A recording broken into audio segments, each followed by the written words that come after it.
Hello. Hello. So are we gonna start out with some Hideo Kojima leather jacket energy? Are we gonna start out with some um, Hideo Kojima? We're it's okay. We're okay. Oh, okay. Oh, took me a second. Took me a second. Because I was thinking about like that fall poem he wrote about how he misses his old leather jacket. Mm. That I remember reading and being like, "Tell me about MGS4, you motherfucker! I don't care about your sentiment of your fucking leather jacket, man."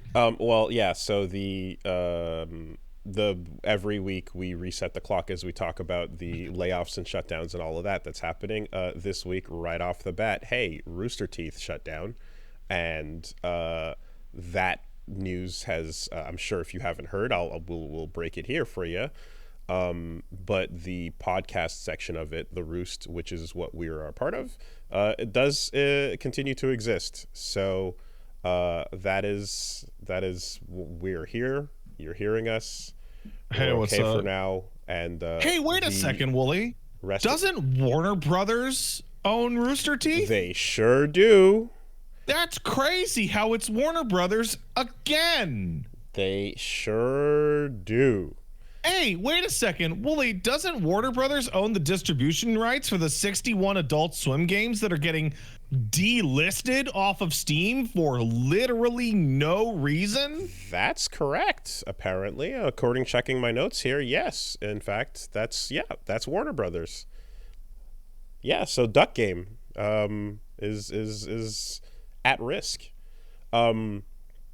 But yeah, no. So that's pretty much a shit show, and that sucks. And I guess what in terms of the effect is for anybody listening to this is you probably can't buy our shirts anymore. Yeah, then we will continue to not update the website. The Castle Super Beast part of the Rooster Teeth website. That's what that ends up meaning. But obviously, yeah, no, like that just fucking. It's a Warner bloodbath, and that shit. The hell are they gonna do when there's nothing left to slash and burn? I mean, there's that song with the quote, "When there's nothing left to burn, you have to set yourself on fire." I don't think they're gonna do that. Yeah, I don't know, but they'll bring MultiVersus back, so there's that. Like, man, like that. It's coming back. Yeah. So I don't know. You saw like they put out a tweet for MultiVersus, was like testing 1, 2, 3. Is this thing on? And like it was supposed to be like, haha, MultiVersus is coming back. And I'm just sitting here and I was like, you took people's money and ran away for like a year. This isn't cute. Like it's not funny. If you bought it's a free to play. If any games are allowed to like fucking unlaunch and do shit, a free-to-play game is more allowed than a game that is costs you money up front. And if the money you're spending is on... I think the dividing line is a game that charges you money ever and a game that doesn't charge you money ever. Like the main thing I'd say is like the part where you just no one knew they were playing a beta and like you kind of pretended it was by switching up the messaging at the last second is probably the goofiest part of that whole thing. It's like, and all, like, okay, so let's say it's an open beta. Let's say it's an open beta, right? Like, here's an open beta. It's not listed in the rules of society or whatever, but when you say open betas come out like 2 weeks before the full game, and then they go down for like a weekend. Yeah. And then they come back as the 1.0.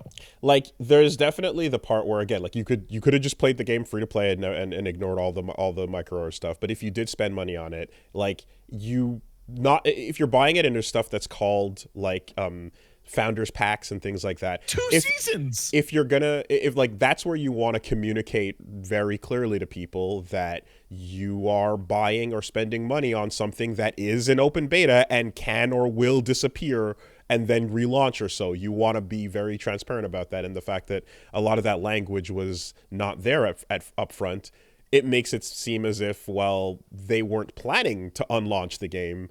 It kind of was just, it was a launch, and then they went, we got to recalibrate, and then they switched the language up to be that it was a beta, and now it's kind of being like looked back in retrospect as an open beta, but at the time everyone thought, okay, well, no, the game's out, it's here, this is what we're doing, you know. Everything about it was just so fucking weird. Yeah, also, I like, but like it's coming back in May. God, that's like 11 months after they turned it off. That's ridiculous. I think if it's if everybody knows what they're getting into from the jump, it's okay to do that. Especially if like you're basically deciding between pulling it down, fixing shit, and bringing it back, or like canceling it or something. It's okay to do that to your game. It's just be very clear about what you're telling the players they're playing and what they're buying in on. You know. So like, they'll be like, dude, we never said we weren't gonna pull it down, blah blah blah, right? And you know what? That's true. They didn't ever say that it would never get pulled down or when the full release would be. That's true. They were just trading on 40 years of collective assumptions about the way betas work and how games come out. Yeah. It definitely, and there was of course that period of time where it was like, we'll be back, and it's like, but what if you're not though? You know, there's always that concern. But like this whole time, like with WB just burning every project to the ground, and they're like, MultiVersus is coming. Like, there's still a possibility this game gets canceled before May 28th. If shit comes back and it's a better game, which I was enjoying it. If shit comes back and it's a better game and it ends up, succeeding better than it did in its initial launch. Now. Huh. Okay. So it's actually a remake of MultiVersus. Technically, right? Yeah, I guess so. Then that's all fine and dandy, but like, yeah, the idea thing I think as well is like everyone who did spend everything is going to keep whatever they bought. I would say because of the level of like because of the lack of transparency in advance of what happened there, it would be very smart of them to be very generous about anybody who was a founder getting a bunch of shit going into whatever gets launched, you know. That would be the right move to make, and I hope they make a move like that. I don't know how to, this is a really like highly specific emotion that maybe I am the only person who feels, but I feel it's like somewhat universal, which is like, yeah, they didn't lie technically, right?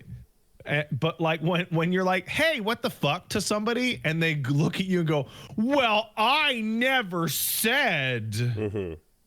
It like that is like deeply unsatisfying as a conversational point. Right.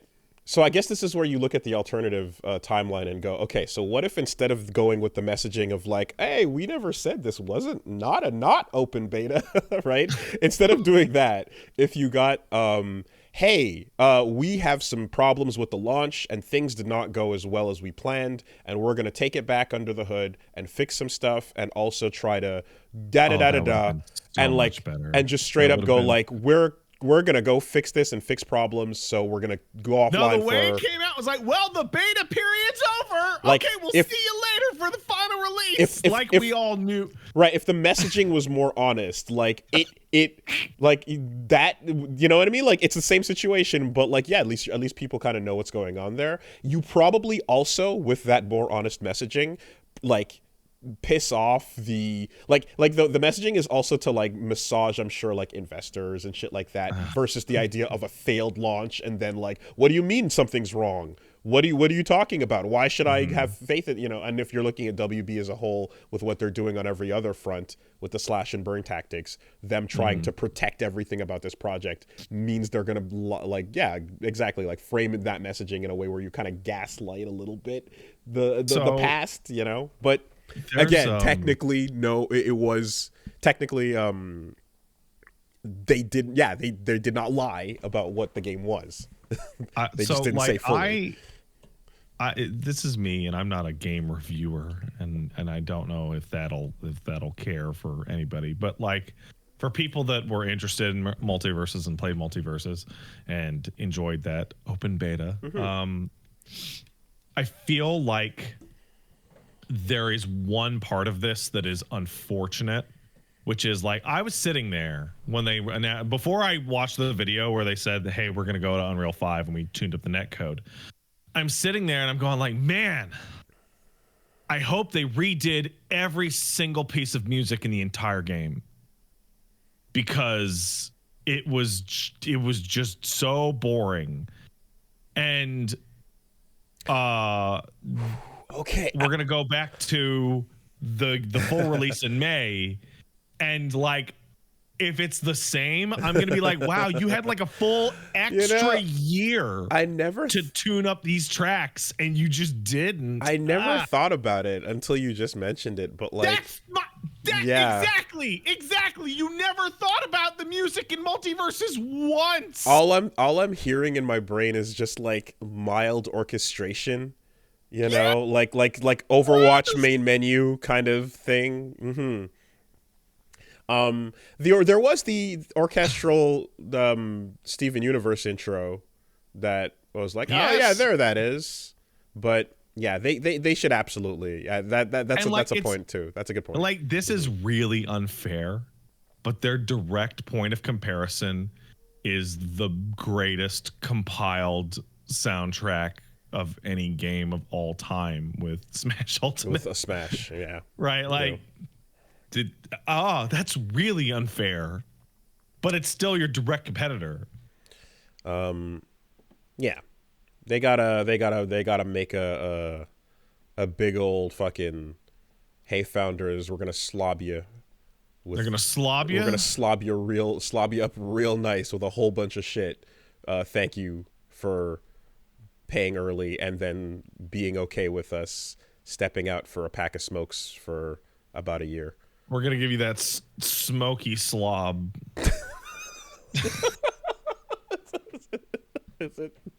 Is it smoky because of the smoky eye mascara? Is that what you're going for? Like, I didn't think about what I was saying before I said it, man. That's a thing, you know. All right. Anyway. Okay. Awful. Anyway, hey, okay, I'll start quick because we got to get to stuff.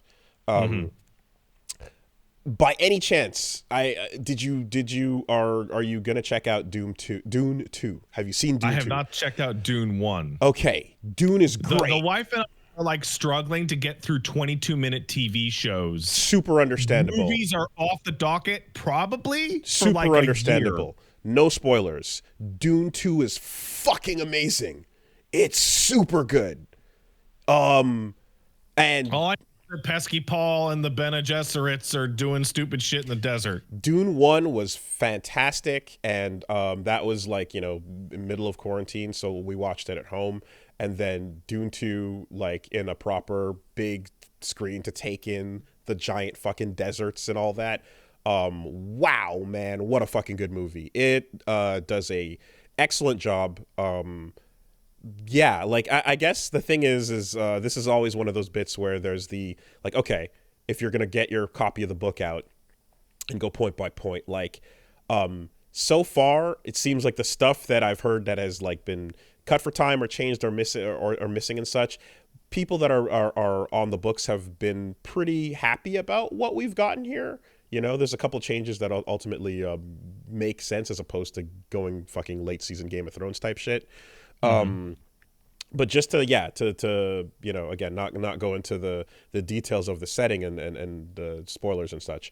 The things that I was saying about the first movie that, like, I was like, I love how fucking immersive the Villeneuve storytelling is, like the visual style, everything that you got from how good Blade Runner 2049 was, you know, type of thing, like going into that kind of powerful style of directing where like the giant establishing shots that just kind of linger and take you into a world where you basically are going to get very little exposition. You're going to have to, like, the bus is rolling, the train is rolling, you got to start jogging, the movie starts and you got to start jogging next to the train And wait, is this a type of film in which everyone is sitting there going, wait, who's that guy? everything's rolling. You jump into the middle of things rolling, right? High school high. The bus doesn't stop in this neighborhood. You make your way on or get off, but it's not stopping, you know? If you are down for that, to do a little bit of like legwork once you get dropped in,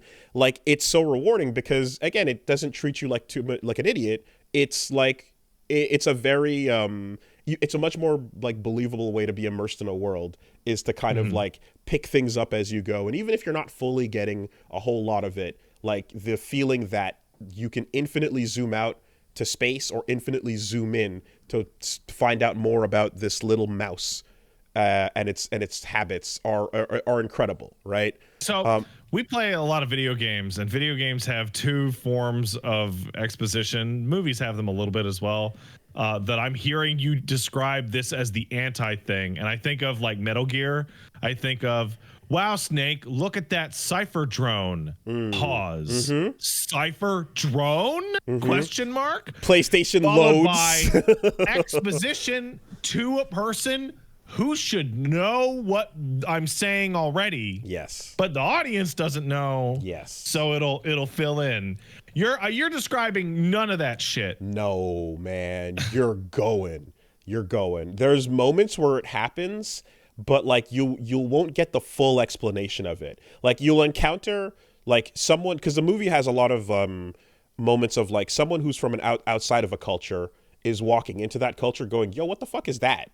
And then, what that is. Yeah, and like sometimes there'll be a moment of like, okay, fuck, here's what it is. It's this, it's that. All right, got it, good, let's go. But most of the time, it's like, hey, what the fuck is that? And they're like, shut up.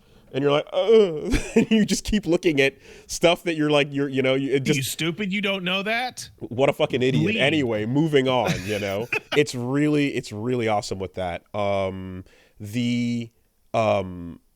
There's elements as well, like I said, of like you can zoom out or you can zoom in and get like such rich world building and detail in this. And for something that is such a landmark sci-fi series, I don't know anything beyond, I guess, what is now the first book. So part 1 and part 2 of this movie. My understanding of Dune is from the last level of Res.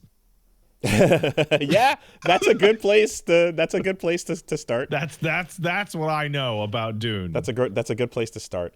What I kind of like, what I guess I was expecting, and to some degree with this, is the idea of if you're looking at Star Trek or Star Wars or any of these massive galaxy spanning stories, there's always an element of like flying across that space and like, you're going to every different race, culture, and planet and seeing all these dimensions of it. This first book, I guess, or I don't know, I can't speak to the future, but this story is like, what if we spent the entire time on Tatooine, actually, and just grounded everything with the shit going down, like culturally, politically, all of that on Tatooine, and then the outside empires all that around. Shit's happening still. Yep, and then the Tusken Raiders or whatever, like not to just pull the parallel in this way because it's like it's Dune, it's its own fucking legendary thing, but just to say you're spending all your time in one place, and like it's equally as interesting, if not more interesting, to go super zoomed in with a microscope, as well, and not just a telescope, in this type of setting. Fucking incredible with that. And one of the things I love the most about Dune in particular, going into part 1, not knowing anything besides like a bunch of wacky sandworms and a bunch of wacky David Lynch costumes from back in the day. There was always an element of like, this is all really fascinating and super cool, and I love the setup and the tech and the world and all that. But there's definitely a bit of a like, okay, we got a chosen one, we got a prophecy, we got some ye old, protagonist lore that we're gonna go through, and it's like, yeah, I mean, come on, we're going back to the '60s, right? So this established a lot. Fine, you're allowed to do that. It's okay. But boy, am I allowed to do that ever. Yeah. But boy, am I generally like a bit tired of like unexplained chosen ones and prophecies and things like that, because it's just because the mystic old people said so, and that's that, yada yada, right? It's an element of a story that I always like. If you're gonna go there, I always kind of hope for more, because I feel like when you're presented it with that like earnestly in a setting like I don't know, like you're playing like anything like a Zelda game or something, and it's just like you're the mystical chosen one of the prophecy of the time, and you're going to be the hero of the. It's like, right, there's no questioning where or what that is. It's just the point is that there's a whole force behind why you have to have your coming of age and become the hero, you know. So with that, this is so fucking good, because it's like, yeah, that thing that you were kind of like, okay, about with the first half of the movie, the second half of this series, of this book, and with part 2, is actually about how bullshit that all is, and it is an excellent through line throughout this story. Is so what you're saying is you're watching it and you're going, oh, this again. And it goes, yeah.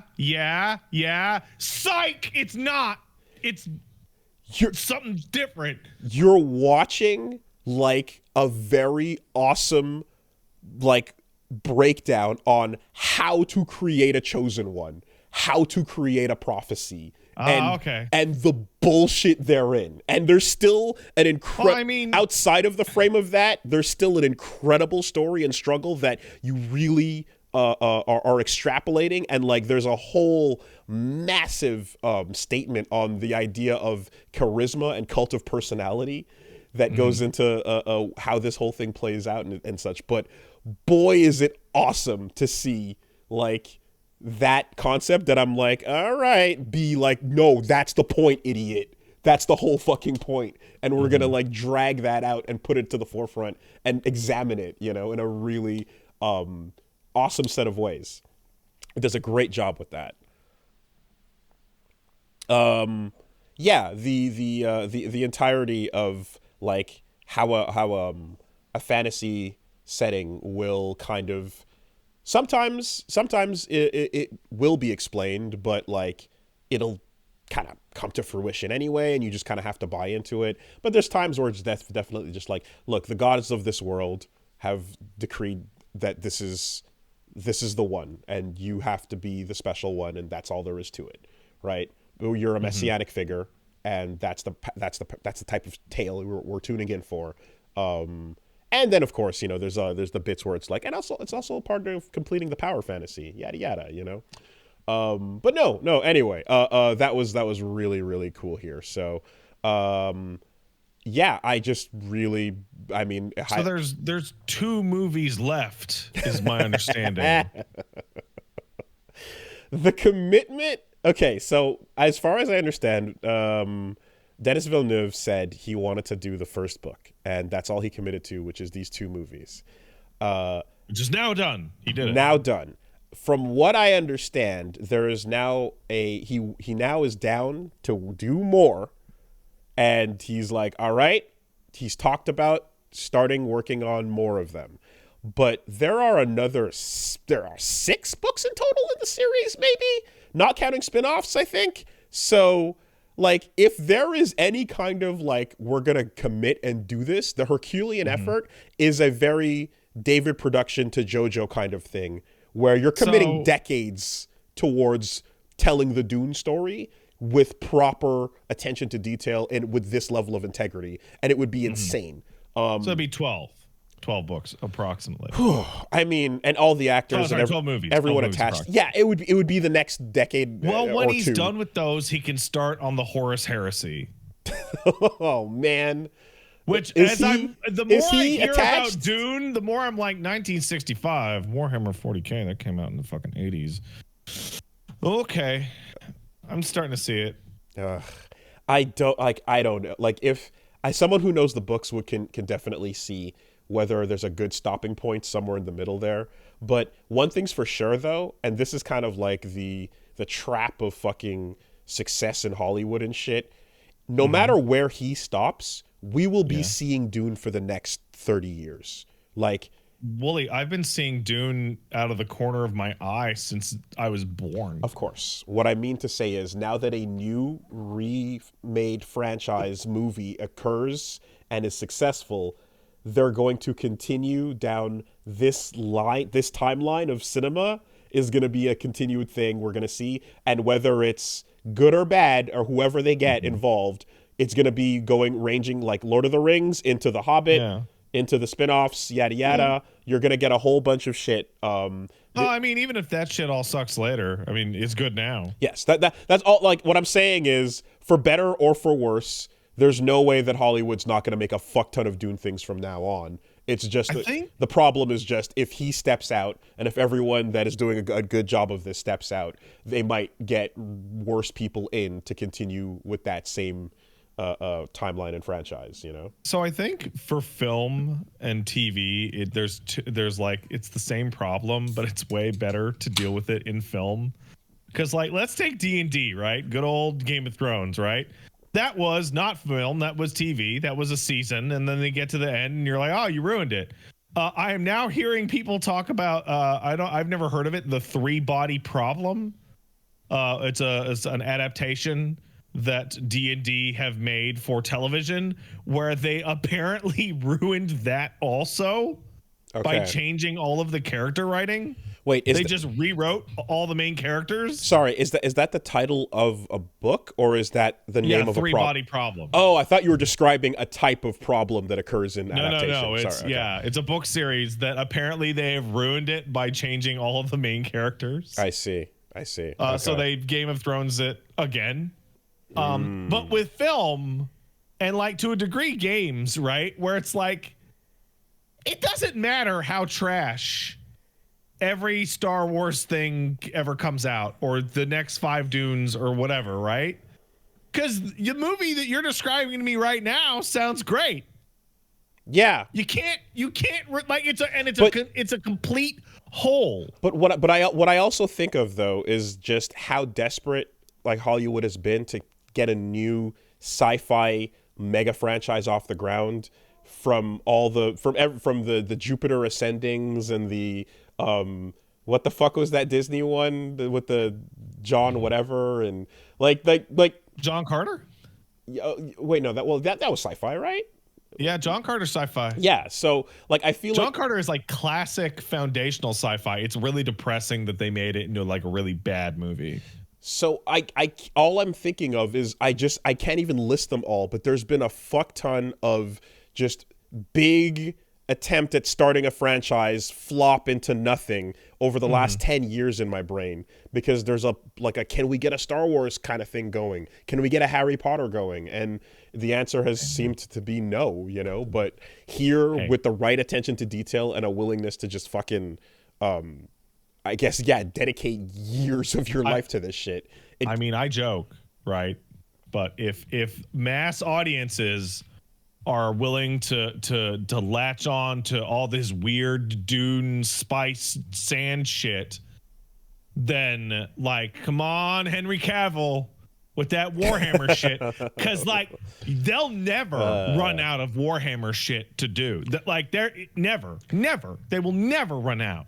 I think that I think within our lifetimes there's going to be a big mainstream adaptation of Warhammer at some point. It's going to go down. Like the thing that's coming down. I'm pretty sure they're trying to make one right now. Yeah, the thing that's coming down the pipeline hopefully is really good. But there's always the possibility of it not being, and then that goes back in the box for a long time, you know. But either way, like the commitment here is definitely a JoJo-esque, like, we're doing it from here till 2050. Who are we committed to going all the way or what do we, you know? Like, I feel like we're sitting around waiting for JoJo's Bizarre Adventure Part 7 to correspond. Like, we're waiting for Technical Institute in Japan discovers new way to automatically render 3D horses. And we go, there it is.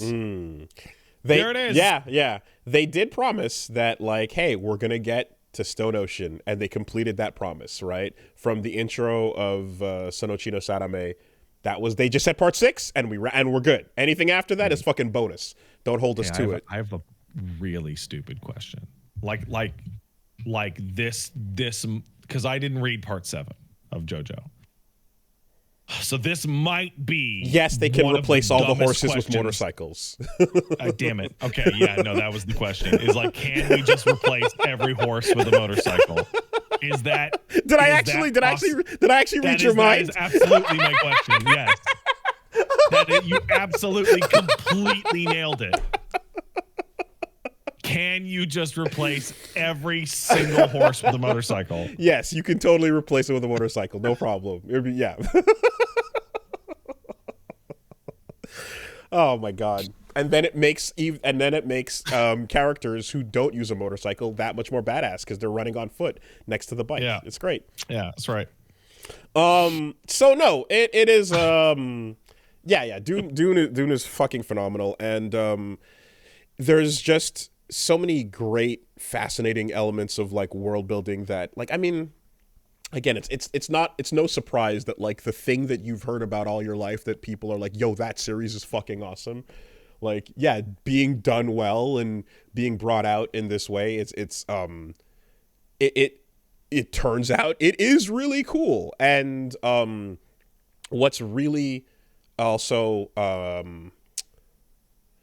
the philosophy of what it's bringing, what it's like, I guess, discussing with the characters and some of the again, what I said about cult of personality, the concept of going with the flow, the concept of, predetermined timelines and fighting against those things, and all these things about it are just really well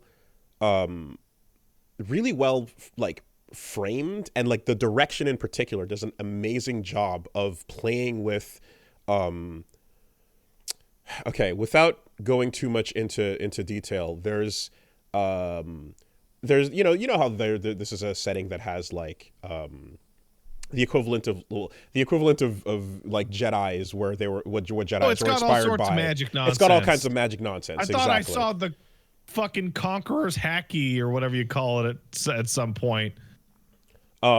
So there's all kinds of magic nonsense that was then George Lucas took inspiration from, is my understanding and such. Yeah.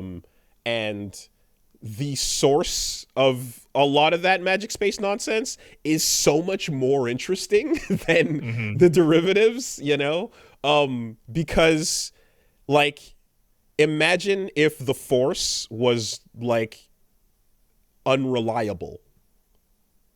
Imagine if there was an aspect to it that you couldn't really always count on. Oh, great. And so you're like, I have this magic power, and I'm in this setting, and I have the ability to manipulate the world to my will for whatever. But there's elements of it that are like, yeah, extremely unreliable. And so like, you're describing the warp. The warp. Yeah, the source of magic from 40K. I don't know about the 40K. Yeah. Okay. The warp is like, I would like to tap into magic power, but I have no filter on how much power is going to come out for my assigned task. Okay.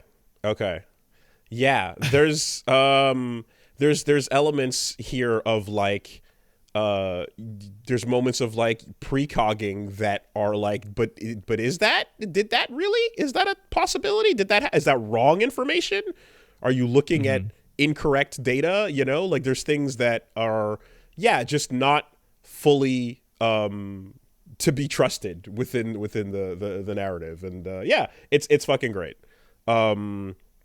So anyway, I highly recommend that's a series that's worth catching. And so in the background, I looked up, I'm like, Lynch directed that first Dune movie, right? Yeah, well, David Lynch. He didn't do all of them? There was only the one, if I remember correctly. Oh, it was just like 5 hours long, right? Yeah. And he hates it. It's like his most hated thing that he's ever worked on ever. And I knew that, and I wanted to go check, like, why did he hate it? And the reason why he hated it is because the studio fucked with them, where he wanted to make guess what? A fucking weird ass Dune movie. And they were like, please make a normal movie. And he's like, I can't. Okay. But part of that background that I found was discovering that David Lynch got asked to direct Return of the Jedi and turned it down. Whoa. I can't. Oh my God. I live in a different world. Oh my God. Oh, Jesus Christ. Oh, wow. Everything would be different. The way sci-fi looks and acts and speaks would be unrecognizable. I'm imagining a scene where like Vader goes to throw the Emperor off the pit, and it just holds on the shot of him falling for like an hour. Or like one of the force powers is the Emperor can just shrink and make himself really, really, really, really tiny, and then we just zoom in on him like crawling away like. Oh, Jesus Christ. Fuck. Yeah, no, that changes the history of cinema. So there you go. That's what I was like, there was also a TV miniseries, which I remember when they were advertising on the Space Channel here in Canada. That was like Dune, the 3-part miniseries was a thing. My understanding is no adaptations of Dune have been properly faithful enough, kind of like JoJo was, right? Even before. Yeah.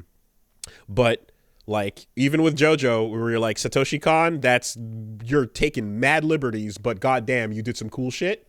There's some like, you don't have to go back and watch the old JoJo, but there's some cool shit if you do. You should probably watch the fight with Dio. Watch the Dio fight, and like, yeah, the Endul fight is pretty sick too. You know. Yeah.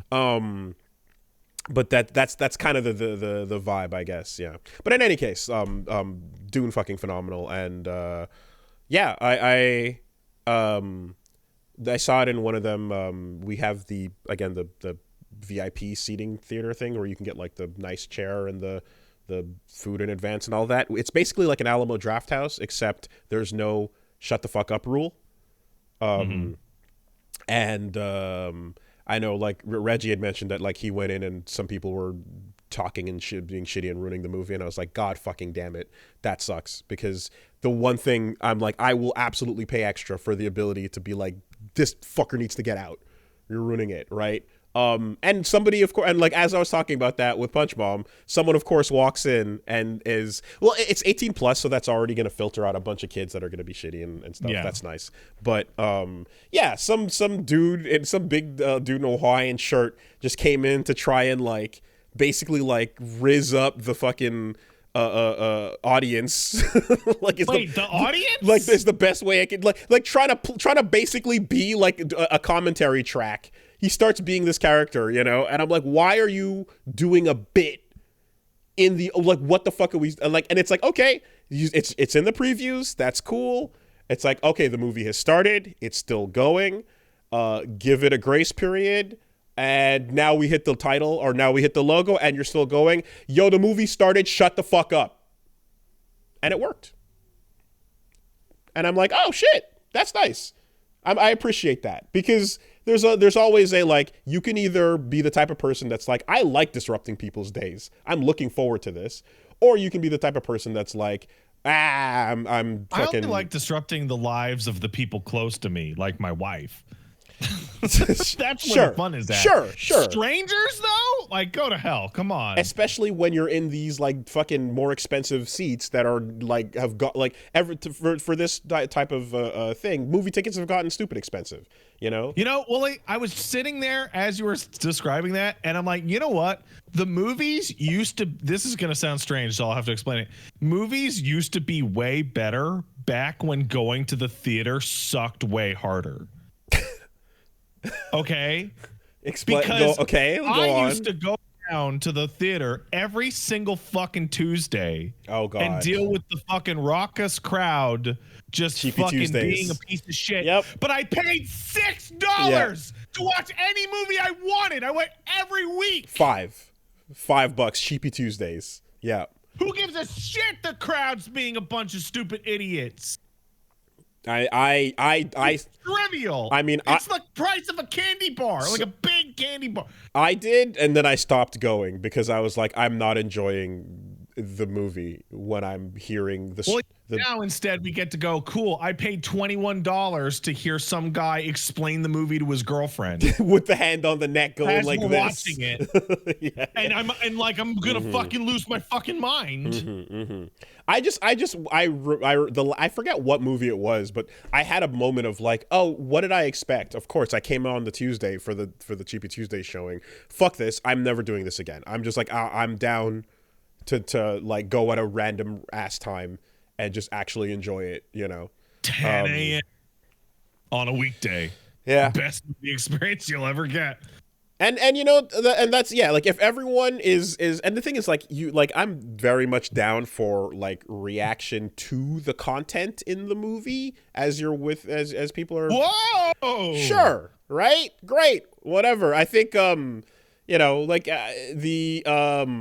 important. That's part of the reason you go to the theater. Well, it's at this point it's probably whatever basic bitch to say or not, but like end game finale with the crowd was super hype.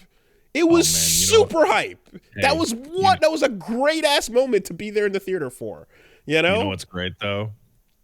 I saw people who actually went to see Madam Web describing them laughing at the movie, but being in like theaters of maybe 6 or 7 other people, and they were just like lead paint staring at the screen, going, not like thinking they were going to see a good movie and finding Madam Web instead of going like, I'm going to go see that bad movie. Honestly, so you want to talk about shit you can watch to get a fun secondhand experience watching with an audience reaction. I always talk about that Iori combo video in Mexico, right? Mm-hmm. That's fucking great. You can always go and fucking get hype on that. There's the Avengers Assemble scene with the audience watching it. Super hype. Always really, really fun. And then top of that list, as of definitely this week for sure, is watching Jiren versus Goku in a fucking stadium in South America. Like, that you're never gonna be more excited with a crowd than that crowd in particular. Rest in peace, Toriyama. What? Why? Like, Gene made a tweet about this that's so perfect, which he was referencing El Salvador's day of mourning for the country of El Salvador because of Akira Toriyama's passing.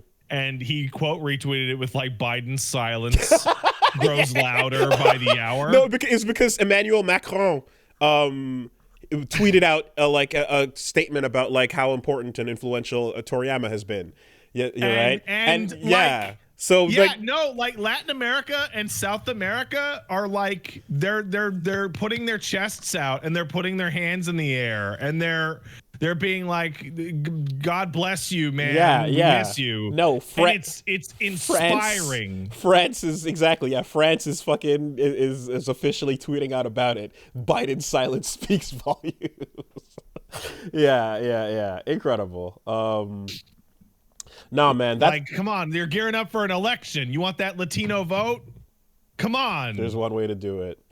It's that's one too where like, hearing about the fact that it's like, he also had like lots more stories he wanted to tell, and he had lots more like creating he wanted to do as well. It's like, damn, like he didn't even feel close to wanting to retire, That is that's a bummer. But I mean, with that though, it's like, that's a legacy of fucking like what is there to say that hasn't been said already? Like, you literally changed the entirety of the medium that you picked.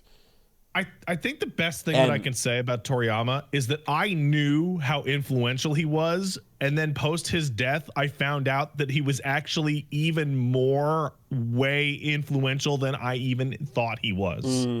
Because I didn't understand that, like, Dragon Ball was the first depiction of externalized internal spiritual energy. Oh, wow. And the ripple effects that would have Yeah. Society. The fact that in JSL, when you say Dragon Ball, the gesture for Dragon Ball is doing a little Kamehameha, you know, in the middle of speech is like incredible. And then just like the entire, and then just the, you know, Black Twitter and like the, the summarized tweet that is, timeline is going to be nothing but Dragon Ball posting. And if you don't like it, you can get the fuck out, fuck nigga. Just get the fuck out if you don't like it. Pussy ass bitch. And everyone's like, yep, we're posting. That's it. That's all we're going to be doing. Yeah, man, it is everyone. I want to say everyone I know that's like within my like age or lower that knows like how to draw. You started out fucking drawing your Dragon Ball characters, man. You drew your Dragon Ball OCs at some point in time. And if you're like me, you had an art teacher go, "What the fuck is this? That's not your style. Get this bullshit out of my art class." And I was like, "Shut up, you don't understand. It's cool when the hair is spiky." And then it, you understand. It is cool, man. Like, hey, why is the hair white now? Oh, because it's so much cooler. No, it's because you didn't want to fill in the ink on every panel. I found out that story like 2 days ago, and I'm like, oh, makes perfect sense. I believe it. Yeah. It's the same thing as I'm never going to draw Naruto's fucking goggles ever again. Let me just put a headband on. It's too hard. Create like the most iconic fucking piece of forehead gear ever created. Damn straight. All the more reason why my art teacher should appreciate the genius when you have a character that's a Dragon Ball style character, but they got the cornrows going, or you got the fro, go down the Black Goku style. And like grab a newspaper that has like famed manga creator Akira Toriyama passed away and go, look, see, the news says he's important. My OCs were cool. God. Yeah. I hope. Yeah. No. Let's see if eventually the White House releases a statement. That would be nice. Let's start there, and eventually we can slowly make our way back around to, you know what? Actually, like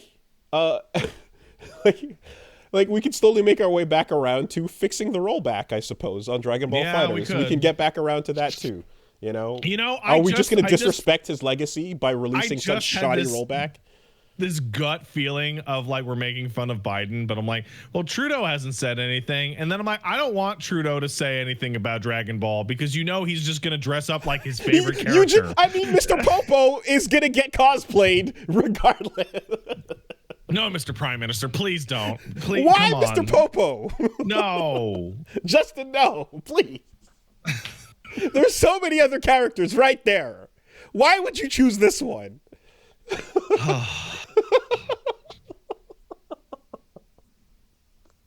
He's dusting off the old cabinet.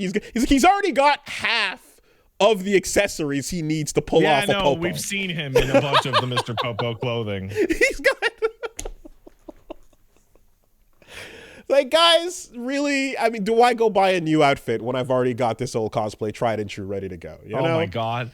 My brain is just doing mean things to myself because I just saw, like, I just created an entire fake scene in my mind of him reading the newspaper that he had lost the election, and then he goes down to his basement and starts smashing the fucking concrete in his basement like John Wick until he finds the fucking chest with shoe polish in it.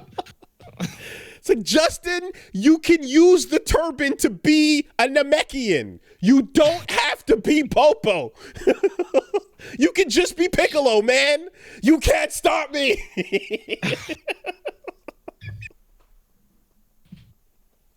It's just... Oh. Yeah. All right. Anyways... Also, hey, one of the things that happens when a manga creator dies, that happened with, oh my God, I can't remember his name. Mura. Is people do the roundup and they do the check-in of like, hey, how's everybody's favorite manga creator doing? And the answer is like shit. Like, these dudes need to calm down and change their schedules because they are all doing bad. Yeah. You know, the most successful ones don't necessarily then go on to be able to breathe more. You know, like there's always that, like, no, the pace increases, the team size increases, the burnout increases, and eventually the relinquishing point is like, this has gone to being one chapter every month. This is one chapter every couple of months, you know, because yeah, the burnout is fucking real, man. Shit's brutal. Like manga creators like are like in the same slot as like wrestlers. Right. Yeah. You got to slow down. You got to slow down. And then there's Sandman. Still alive. Like, I just, you know, like when it comes to, like, I've said it many a times, but it's like, yo, in a way, you know, like whatever pace you want to go at, man, it's not worth your life. No, you know, none of this is. It's crazy that like it gets pushed to that point. Yeah. Anyway, so I mean, beyond, I guess, that stuff, not much else really. I haven't started Rebirth yet because I've started FF7 Intermission and Intergrade, which, God, tell me about Fort Condor, man. Well, I was just reminded actually before that of the, like, oh, let me just go grab Intergrade, and then I'm like, wait, how do you get this?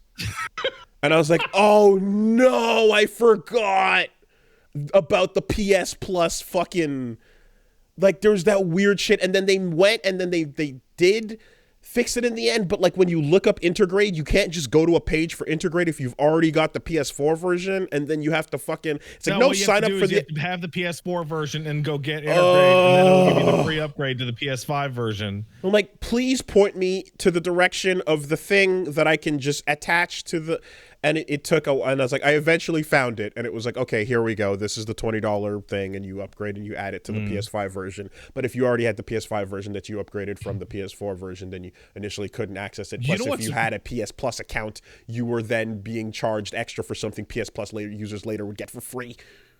You know, what the fuck? It's really funny because, like, if you got all that shit on day one, not a problem, right? Like, I just grabbed Intergrade the same day it came out, and then it just rolled forward, blah, blah, blah, right? If you haven't gotten any of it, it's the simplest ever, because when you buy Rebirth, there's a pack that's the same cost that's Remake and Intergrade together with that thumbnail that has them both together, right? Yes, yeah. But you did anything in between those two things.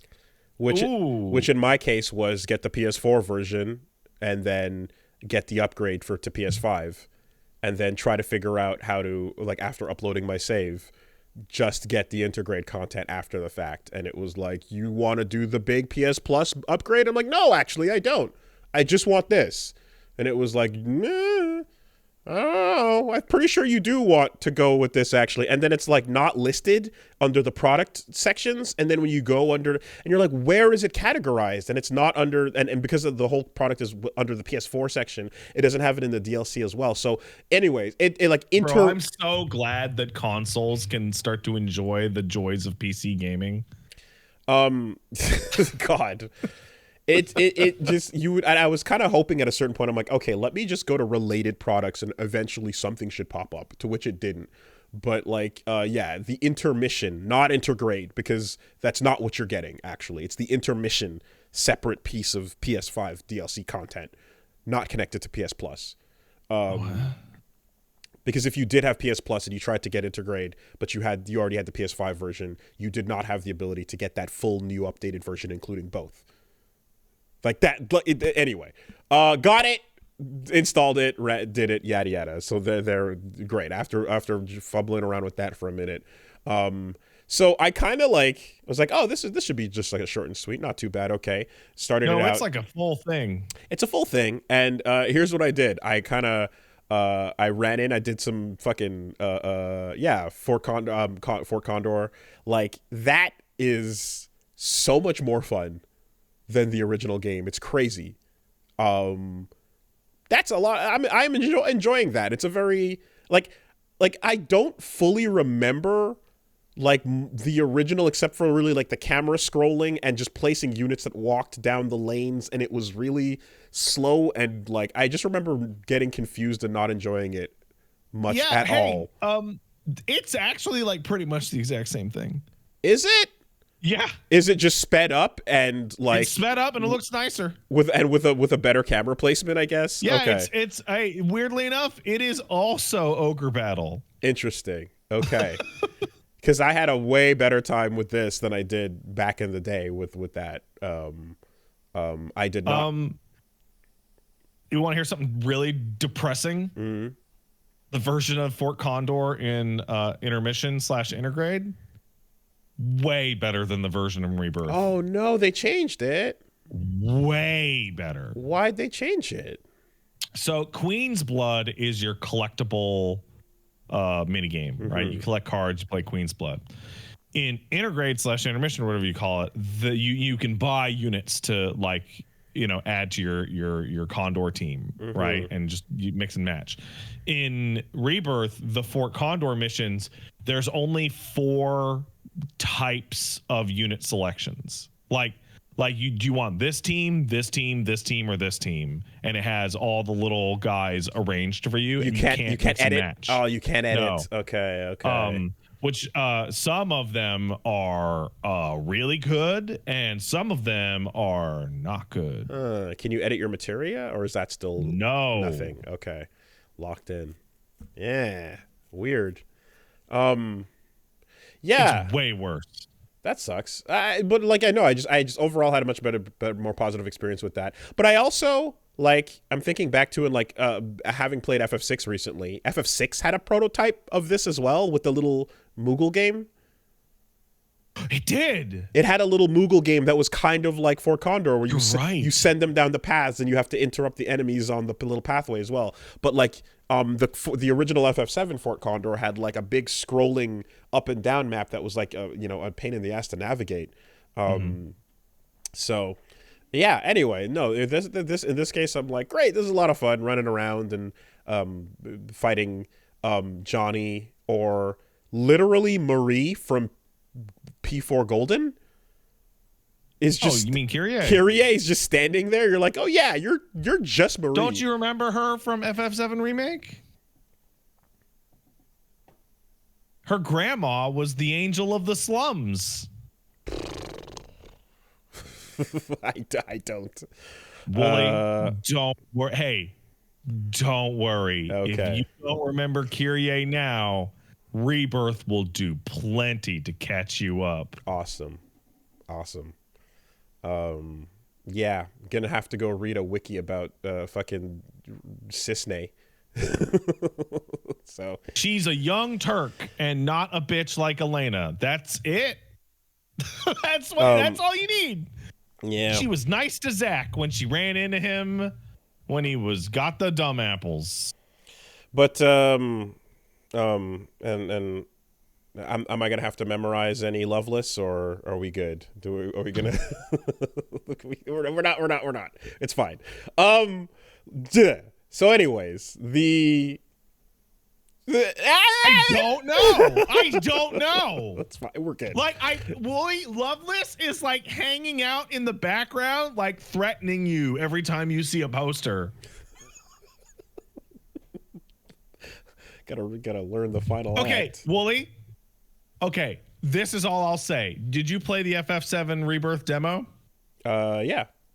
In the FF7 Rebirth demo, when you confront Sephiroth in the thing, they actually go to the trouble of having Cloud move out of the room for just long enough for the cutscene that Gact is in Crisis Core to play out of sight.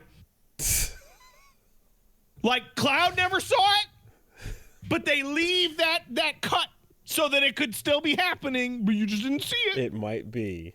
It might be there. He might be in there though. Rhapsodizing. So anyways, The thing, and then immediately after doing a couple games of Fort Condor and like being like, oh, this is fun. I love this. This is great. I then spent the rest of my time fucking immediately. First thing in the game, Fort Condor. Second thing in the game, Rama.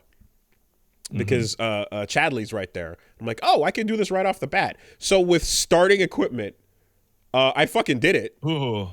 With no level ups whatsoever. Ooh. With starting base level equipment, I fucking did it because I was like, oh, this can be done, actually. It can be. Yes, you just have to be super tight about dodging everything he's throwing at you, never hit any of the stun mines, and then make sure you get your limit break, and use it immediately. So that was fucking cool. I was like, oh shit, I'm gonna get Rama early. Let's go, because it felt like you should come back to this. So I have a question for you that's very important. Is this podcast a pro or anti Chadley podcast? Okay. So you may recall from previous discussions about Remake me being like, what the fuck is up with Chadley? Why is he such a weirdo? I don't know about this kid. He's creeping me out, right? He is creepy. Super creeping me out. As of last night,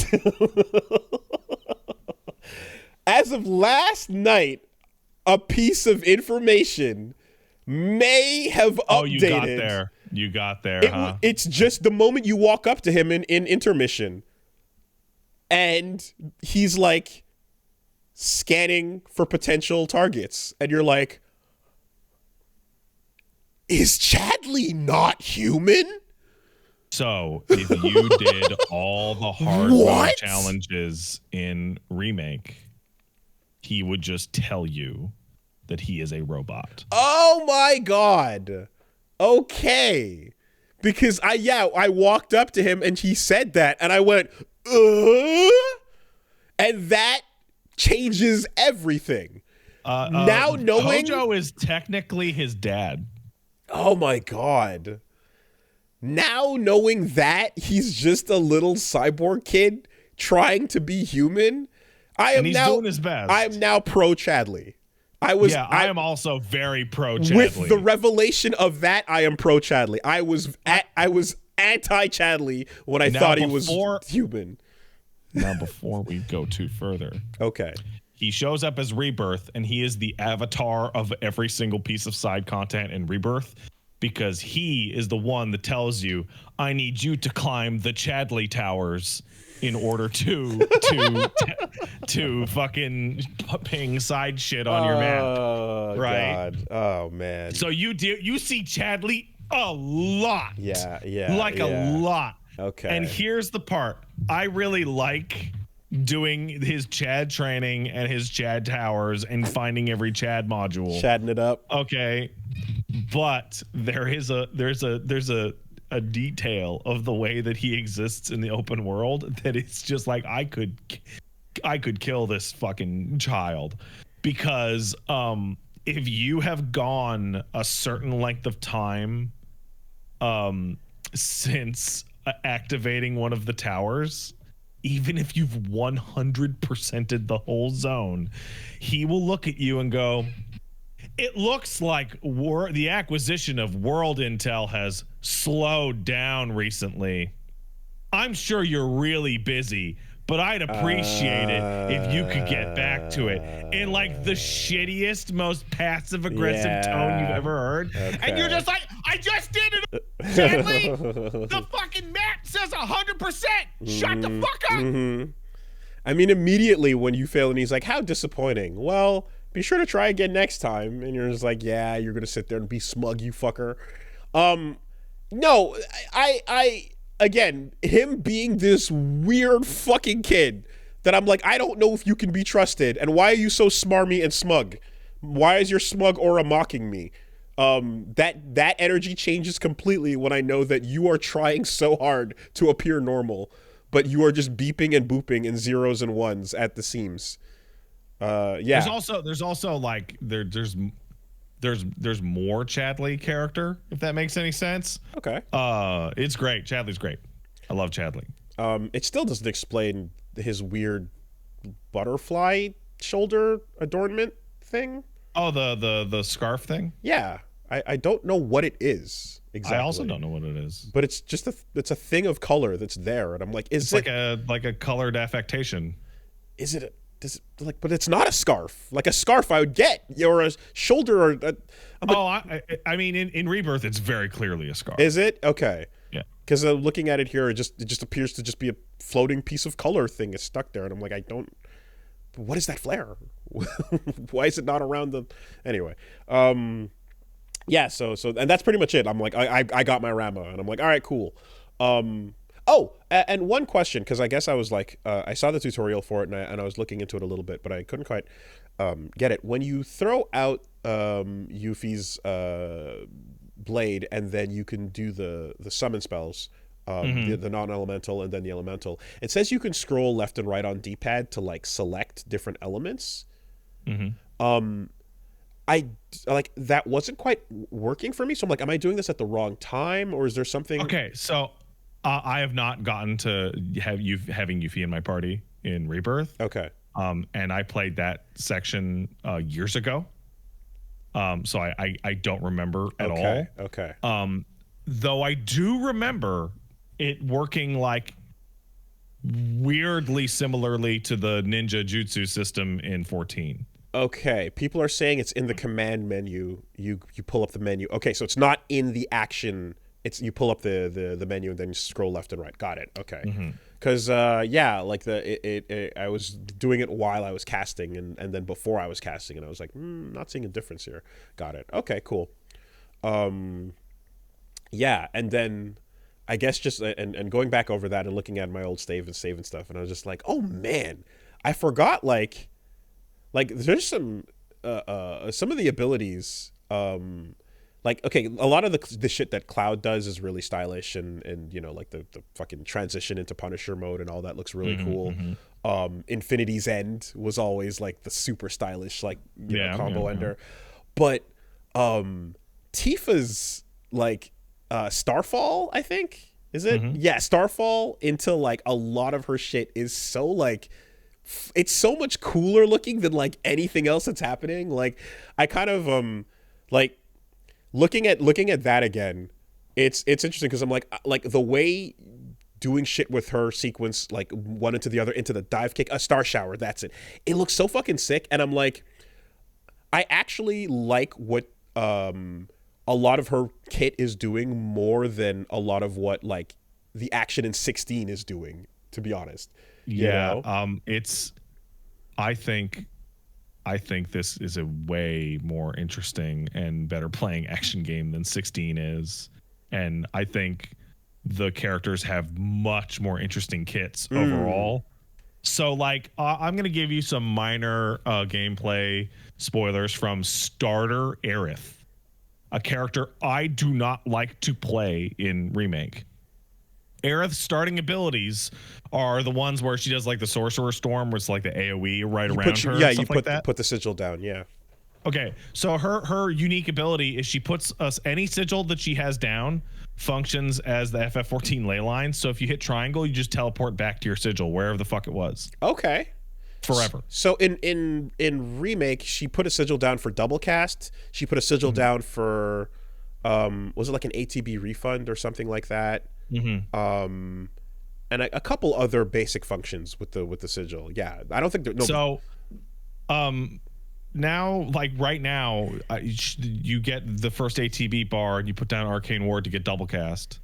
And then you get the second ward, which is Radiant Ward, which turns her regular attacks into gigantic laser beams. Oh, kind of like that one. Like a mass combo on them. Okay. Which build ATB like crazy.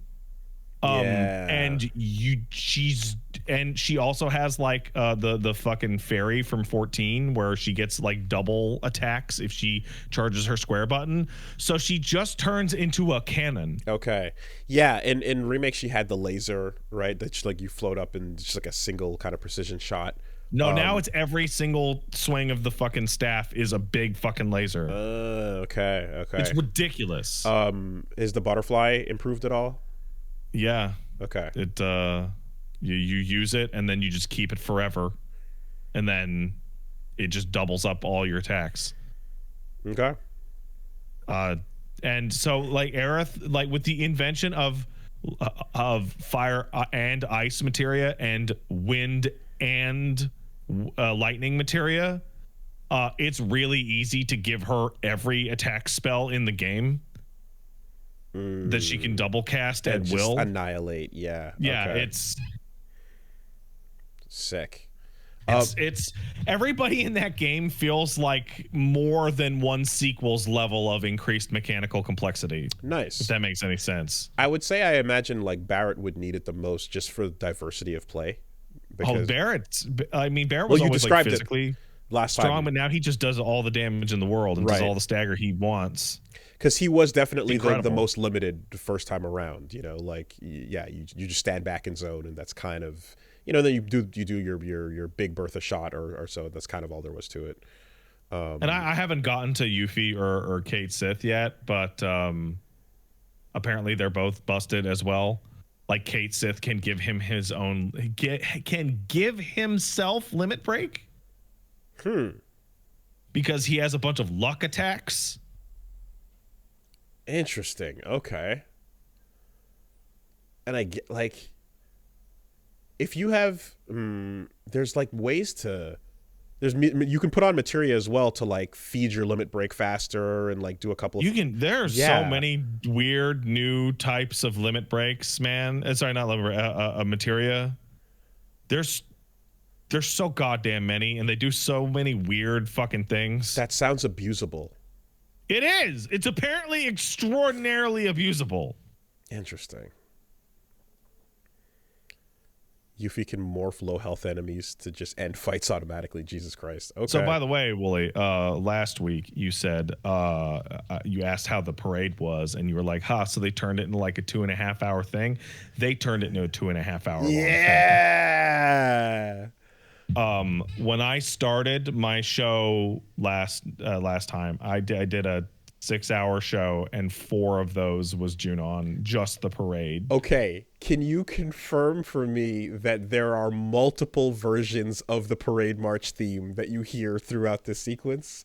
Oh yeah, no, because there's the version that you hear in the theme. There's the version that there's the version you hear on the street. There's the version you hear in cutscenes. There's the version you hear during the parade itself. God, that's so There's great. the version that you hear during the newscast in the background. Yeah. Because I mean, look, burnt into our brains is that same one that you hear the whole time for like the entire Junon section. Well, yeah, but that sequence is 20 minutes in FF7. It's hours and hours and hours, and it has like this massive quest portion to it where you have to get the squads to do the parade. So you're wandering around Junon getting like Shinra squads and like telling them to like fall in, and then you were going into a fucking like squad manager to organize them in the rows that you want, managing so that the they parade. do the fucking formations that you want to do for the parade. We're not just sneaking in from the alleyway, huh? Okay. Like every single thing is expanded as like far as it can, and like I think the best example is so the boat. You know, you took the boat to Costa del Sol, and in the original that was like one scene, and then you fought Genova in the fucking hold. Okay. It is now, hey, I hope you were playing Queen's Blood, because it is now a fucking bombastic full sit down length Queen's Blood tournament on the boat. A ton of minor characters, including the ability to play Queen's Blood against everybody in the party. Wow. So Barrett or Aerith or fucking Tifa will talk shit and be like, put your fucking mouth where your cards are. Wow. Okay. Man, that's like committing that hard. Like, thank God the game is good. Oh, it's so good. Thank God. Like committing that hard when you're like, and it's going to be Tetramaster is just like. Oh, it's not Tetramaster. No. Queen's Blood is good. Hell yeah. Shame about the Fort Condor bit though. That's a weird change. Are there? I guess. Once you beat the Fort Condor sections, they're like, try it in hard mode, and you're like, what's the difference in hard mode? And the answer is, it's just way worse in every way. Don't play it. It's bad. Well, so like, is the trade-off that there's like more units now, and in exchange for the fact that you can't edit? There's just nothing. Okay. Nope. All right. I accidentally beat the Queen's Blood tournament without fully understanding the rules of Queen's Blood, which is pretty funny. Okay. I didn't understand how scoring works in Queen's Blood, and I still aced the tournament. So it's not that hard. Huh. Okay. Are there? I now understand how to play Queen's Blood. Are there like Queen's Blood super boss ghosts that you've yet to encounter waiting for you somewhere? Because in 9, there's these invisible NPCs you can challenge to Tetramaster at the end of the game that are the gods of Tetramaster. There might be. Okay. Probably. Okay. The game very early on implies that there is a lot more to Queen's Blood than the game is showing you. The card game is deep. No, I mean the narrative of the card game is deep. It is still a mystery. Like, I have been receiving Queen's Blood visions after beating people at cards. Oh god damn! What the fuck is going on? Like there is shit there.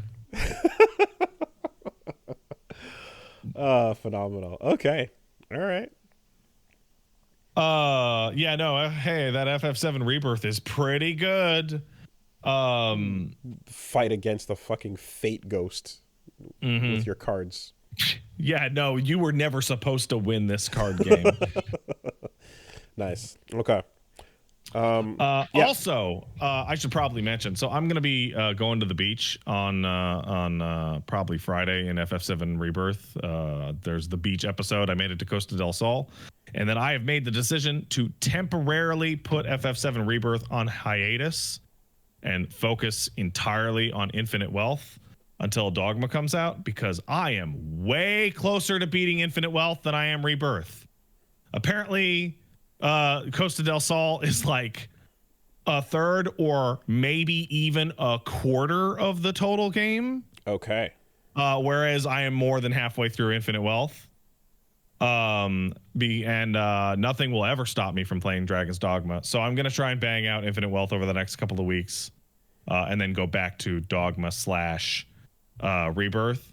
Get your house in order. And I would like to thank you, Wooly, for giving me the inspiration. Because I was like, man, fuck it. If Wooly can go back to fucking Yakuza 0 after 3 years, FF7 can wait 2 weeks. Like, it's not going to be the end of the world. Do the thing that will maximize your ability to enjoy the things you love. Well, then I would just turn the stream off and play Dragon's Dogma in my goddamn underwear all day. Well, there's that. Fine. Relinquish a little bit. Yeah, relinquish it a little bit, huh? Yeah, okay. Yeah.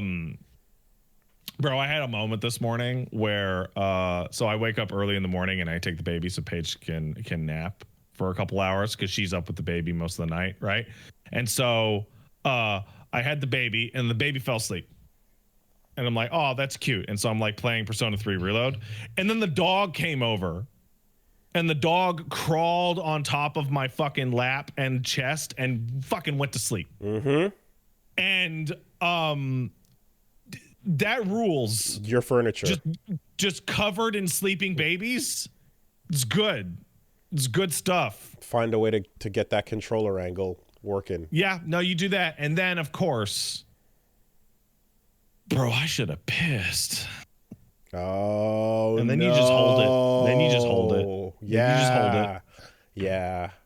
Because if I move too much to pull the dog off, the dog's going to go blah, blah, blah, blah, and then the baby will wake up. So just hold it. Okay. Yeah. Good. There's no other... Yeah, I mean... No, there's no other way. No, you give yourself uromycetitis poisoning. And then and you make a nice big rock, and that'll help you later. Do some Kegels, strengthen up the bladder, get that hold nice and tight. Apparently that your ability to doing Kegels will improve your ability to hold in your bladder. Well, that makes sense because it's all the same thing, really, at the end of the day. Sick. I've been playing a fuck ton more of Balatro. Yeah, that thing's super fun. That grabs you. But it's gambling.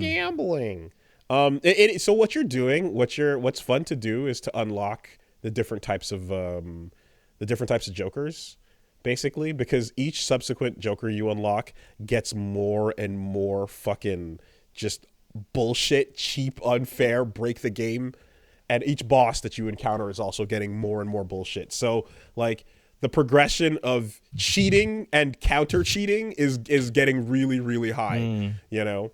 So yeah, this boss shows up that says every club you play doesn't count for anything, or oh man, right, or just like the money you have to make is a lot, or every time a face card is dealt into your hand, it's dealt face down. Fuck you, right? Sure, that's now the wall you have to overcome.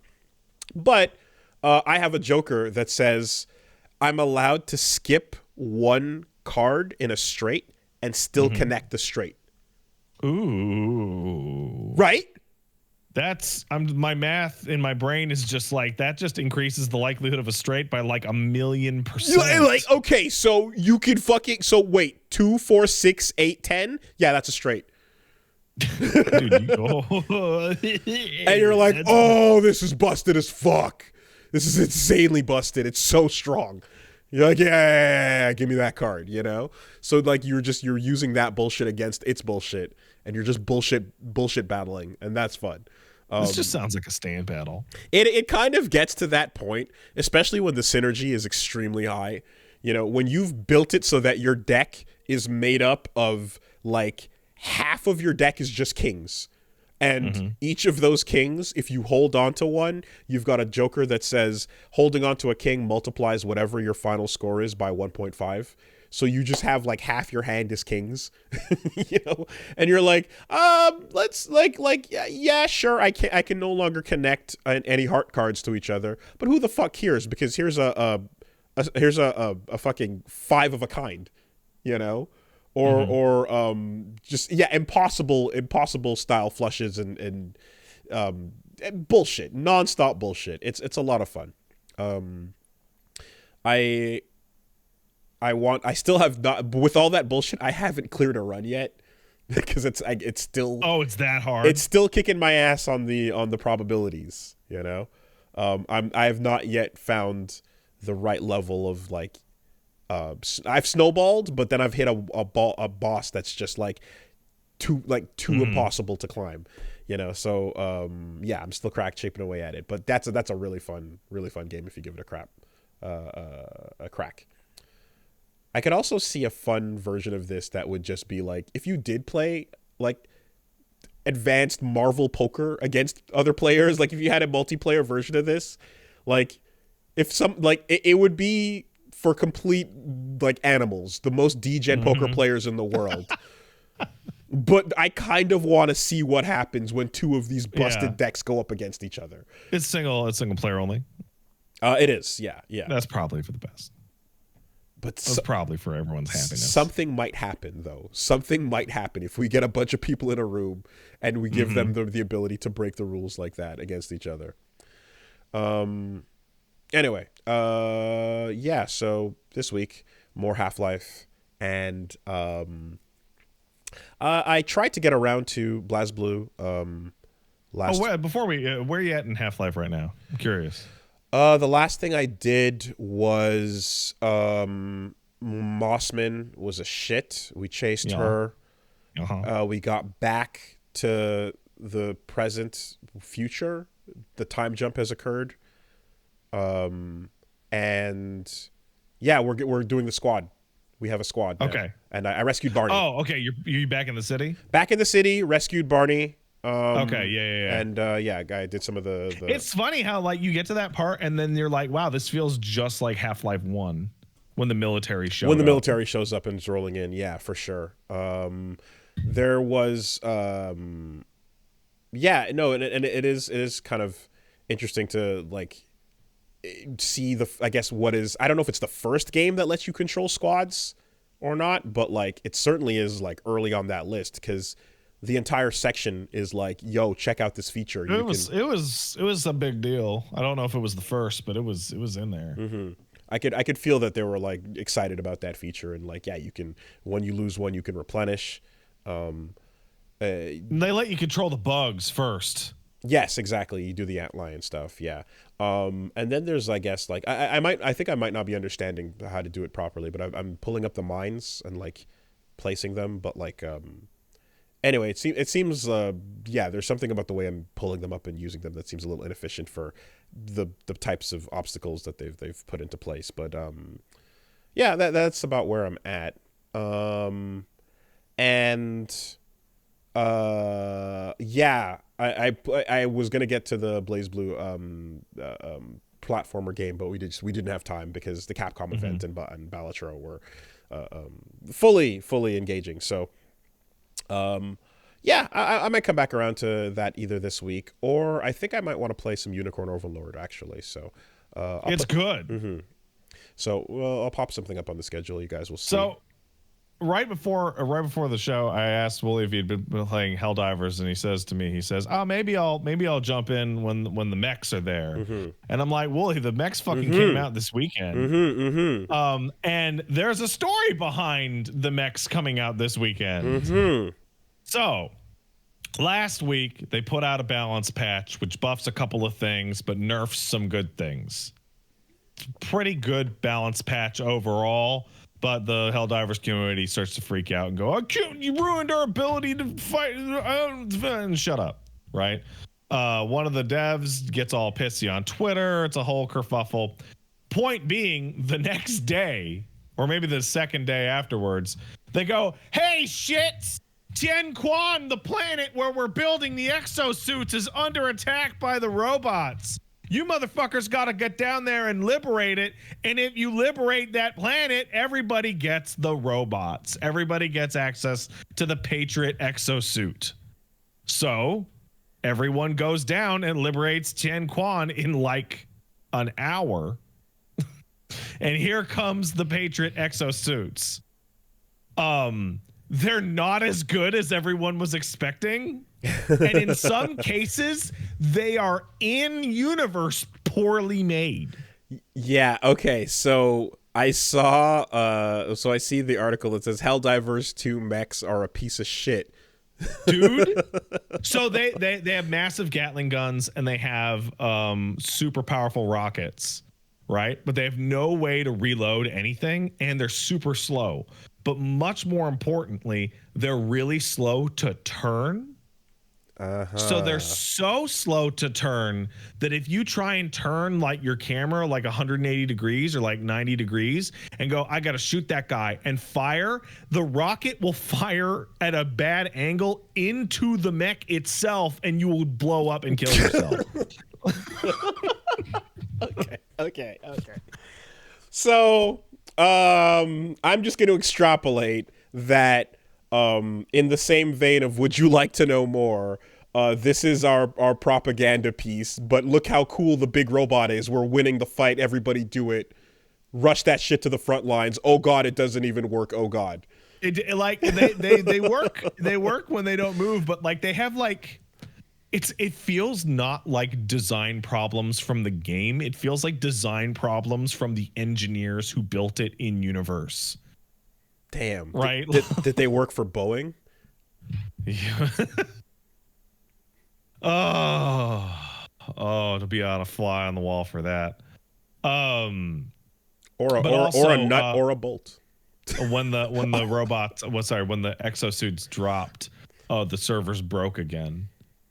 Specifically the requisition server that handles you buying your own upgrades just completely broke because every single person in the game was buying the requisition order to get the exosuits.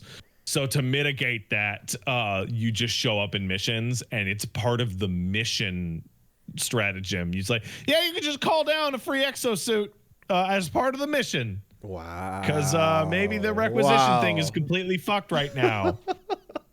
Man, after showing this little trailer of like prepare for Titanfall, like getting inside the cockpit, like, ah, shit, it's going down.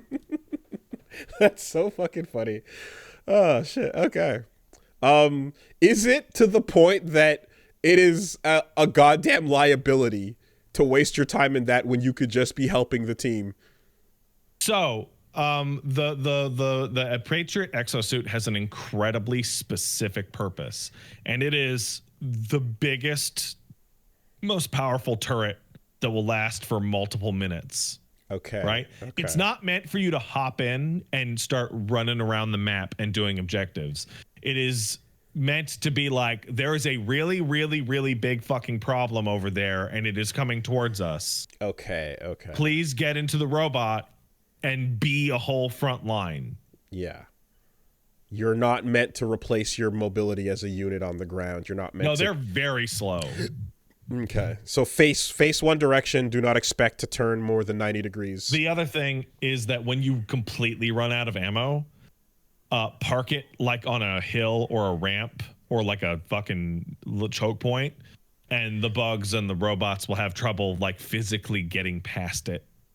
Oh. So you can use it as like a wall, literally. like a concrete block to stop them. Okay.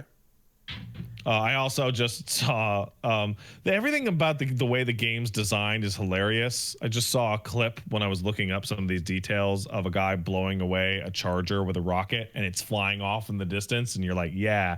And then it landed on the entire team and killed 3 people. Oh.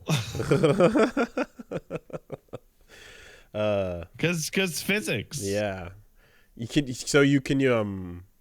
You were talking about how you could call down, shit to drop on enemies as well. Yeah. Like you can Titanfall onto a thing. Absolutely. Okay. It's hard. It's real hard. But yeah, no, you can. So yeah, Helldivers remain sick. People are complaining because they don't understand like I'm seeing a player base that doesn't understand the way the game works, and it's like very bad for them. Because people are complaining about how difficult the missions are on the highest difficulty of 9. And it's like missions in that game, survival is secondary to completing the objective. You get most of the rewards from completing the objective. Surviving and extracting are secondary concerns to spreading managed democracy. Like if the mission is fire off an ICBM and you fired off the ICBM and all of you horribly died during the process, that's a win. Mission accomplished. Yeah. That's a win.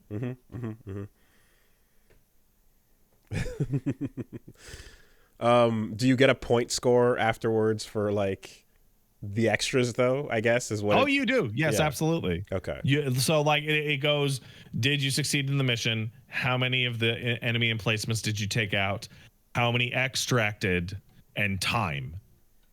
And so extracted is like 10 or 15% of your total score.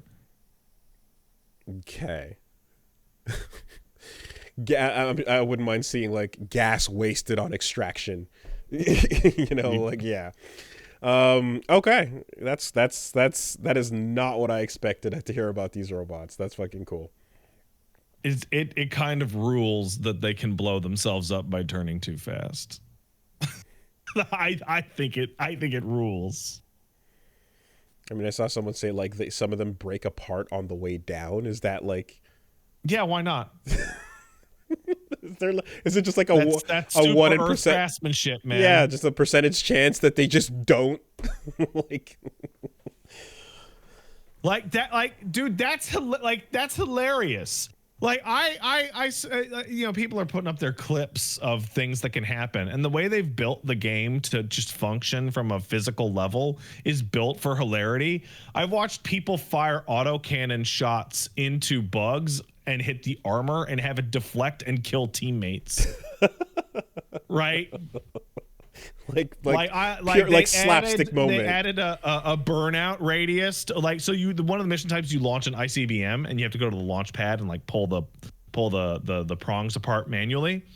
And they added a blast radius to the rocket fuel, you know, when it comes out of the silo. The radius of death from the fire includes the terminal that you're standing at to fire off the missile. To press the button okay. So you have to hit the button and then like you're like immediately not safe. Yeah, okay. That's a fun extra like narrative aspect to this whole thing. Yeah, that's great. Like firing, you're immediately within like immolation range. Okay, cool. What are you doing this week? You said you're going to be going back to Half-Life. You said you're going to be what else? I'm gonna piece it together. Actually, there's a couple things I gotta figure out, but like definitely more Half-Life, and the rest I will post over on my Twitter. But either way, you know the deal. MultiVersus on YouTube and on Twitch. And yeah, my schedule goes up on Woolly Wolves on Twitter. So check over there to see what's going on. All right, over for me. It's gonna be Infinite Wealth all week, except for Beach FF7 on Friday. Over at twitch.tv/Pat Stares At. And next week it's Dragon's Dogma. Well, yeah, more on that in a second. Let's take a quick break. BRB.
Okay.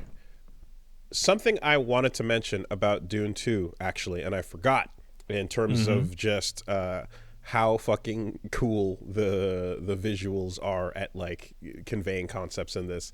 There's a scene in Dune 2 where they go to Geidi Prime, the kind of like the bad guy, homeworld type of thing. And they're establishing just how, like, bad and evil and everything that family is, to the point where, like, they're sucking color out of the environment. It's just this black and white. Oh, is that the bald guys? The bald, oppressive, the Harkonnens. Yeah, the super oppressive, bald, black and white setting. And, like, they're popping off there celebrating big evil and how evil they are. And, like, there's a point where, like, they launch what can only be described as fascist fireworks. Like, okay, they found a way to take all the joy out of fireworks and make it this oppressive, evil feeling thing that is a celebration thing. It's like, watching it, it's like, it's so fucking sick and wild that it's like, yeah, you sapped all life, all fun out of it. The ink fireworks popping off, if you've seen it, it looks crazy. Creatively, like, amazing stuff for the whole visual effects team there. Yeah, that's a fun thing too as well, where they, like, seamlessly go in between and out of, like, being in full monochrome and such. But great movie. All right, let's take a quick word from our sponsors. I love our sponsors.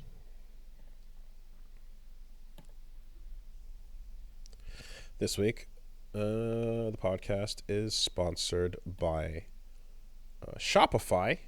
Cha-ching is the sound Cha-ching of a sale on Shopify.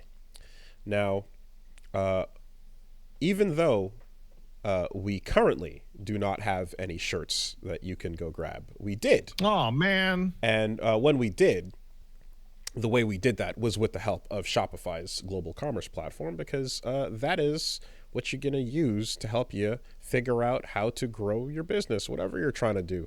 So even if you're doing something as silly as Let's Plays and podcasts, and then you got to figure out how to get people a piece of merch, Shopify can help you set that up.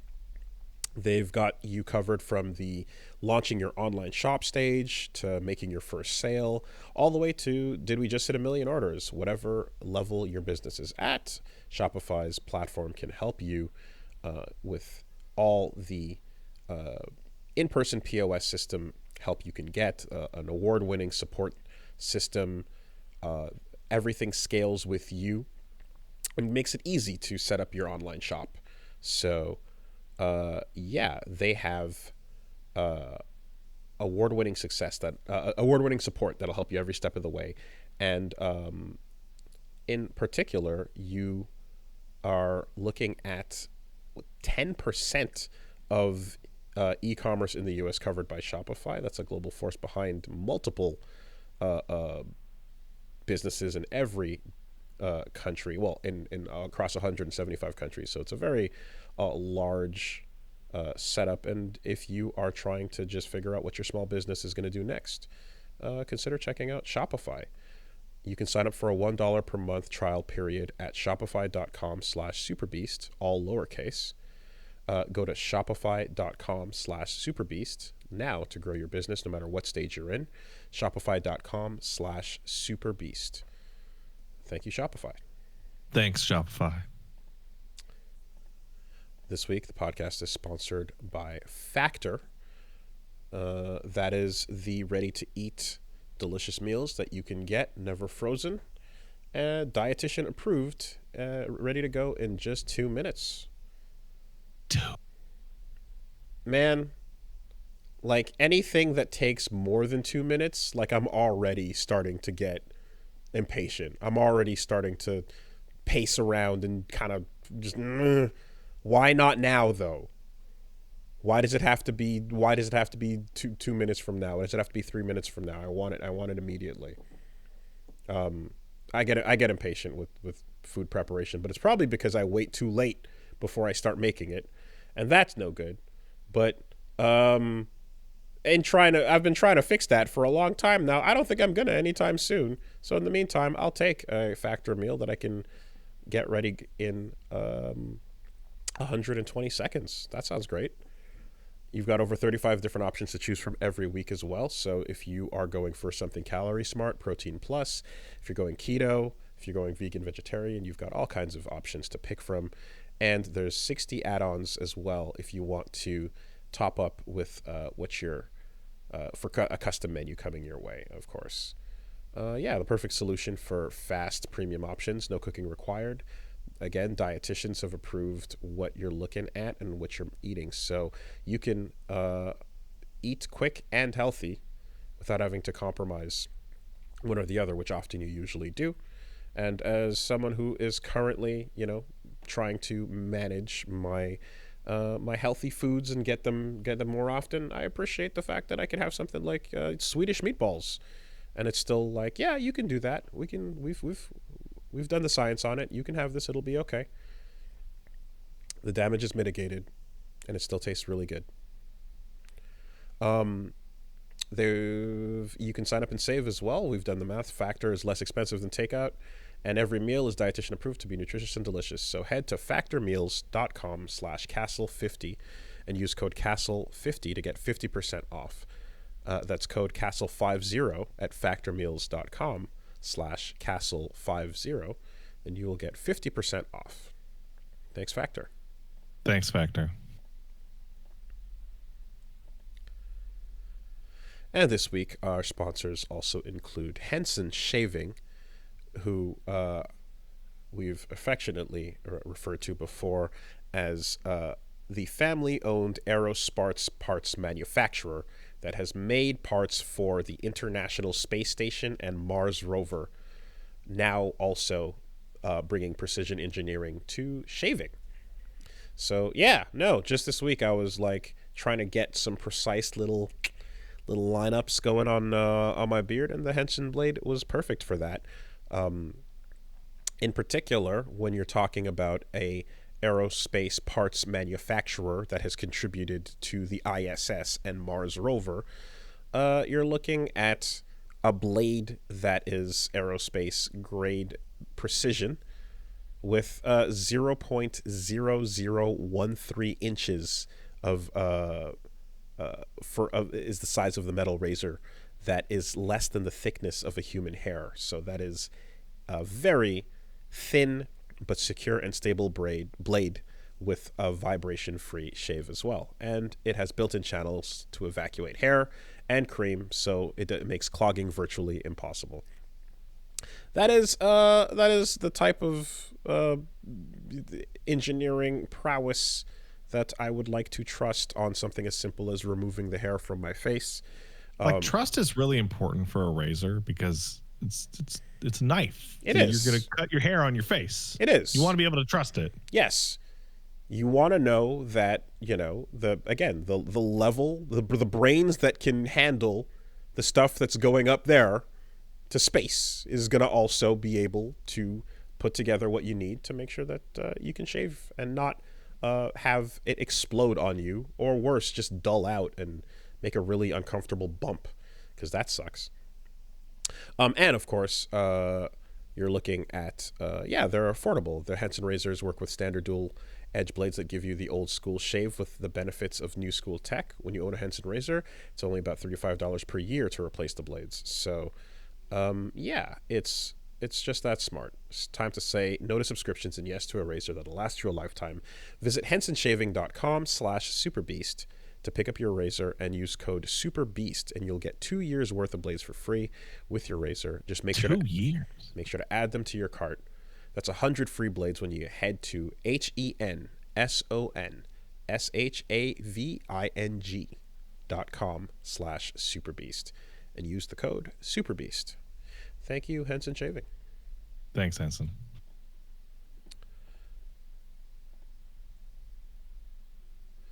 All right. So Capcom event. Got to take a look at some Dragon's Dogma 2 and some Kunitsugami Path of the Goddess. Did I get that right? It's not Onimusha. Not Onimusha. The genre is it's tower defense, so it's not anything. Tower defense. Yeah, like when you just pan a camera across a couple of like, you know, like Oni Japan yokai themed images and such, you're like, oh, this looks like a couple of things I've played in the past. But then it's like actually you're setting up tower defense, and then you can control a unit on the ground and also kind of like action it a little bit. It seems like it's probably not going to be the most robust action system, but hopefully you can tower defense while you action in a better way than like Brutal Legend. Or my brain also goes to Sacrifice for the which Sacrifice? Sacrifice, the game for PC, where it was an RTS that you were on the ground with your units at the same time. It was I mean, I brought it up before, but it was one of those weird ones where like me and my brother, we got a copy of that back in the day, and it was like you can run around, and it was I think it was one of the first games where you could be on the unit level as well. Kunitsu feels like that's gonna live and die based on its price. Because Capcom's doing the $10 even more now. Like Dragon's Dogma costs like fucking $94 before tax. I mean, I would still say first and foremost it'll live and die based on whether it's good. Like if the tower defense stuff is like that's all fine and dandy.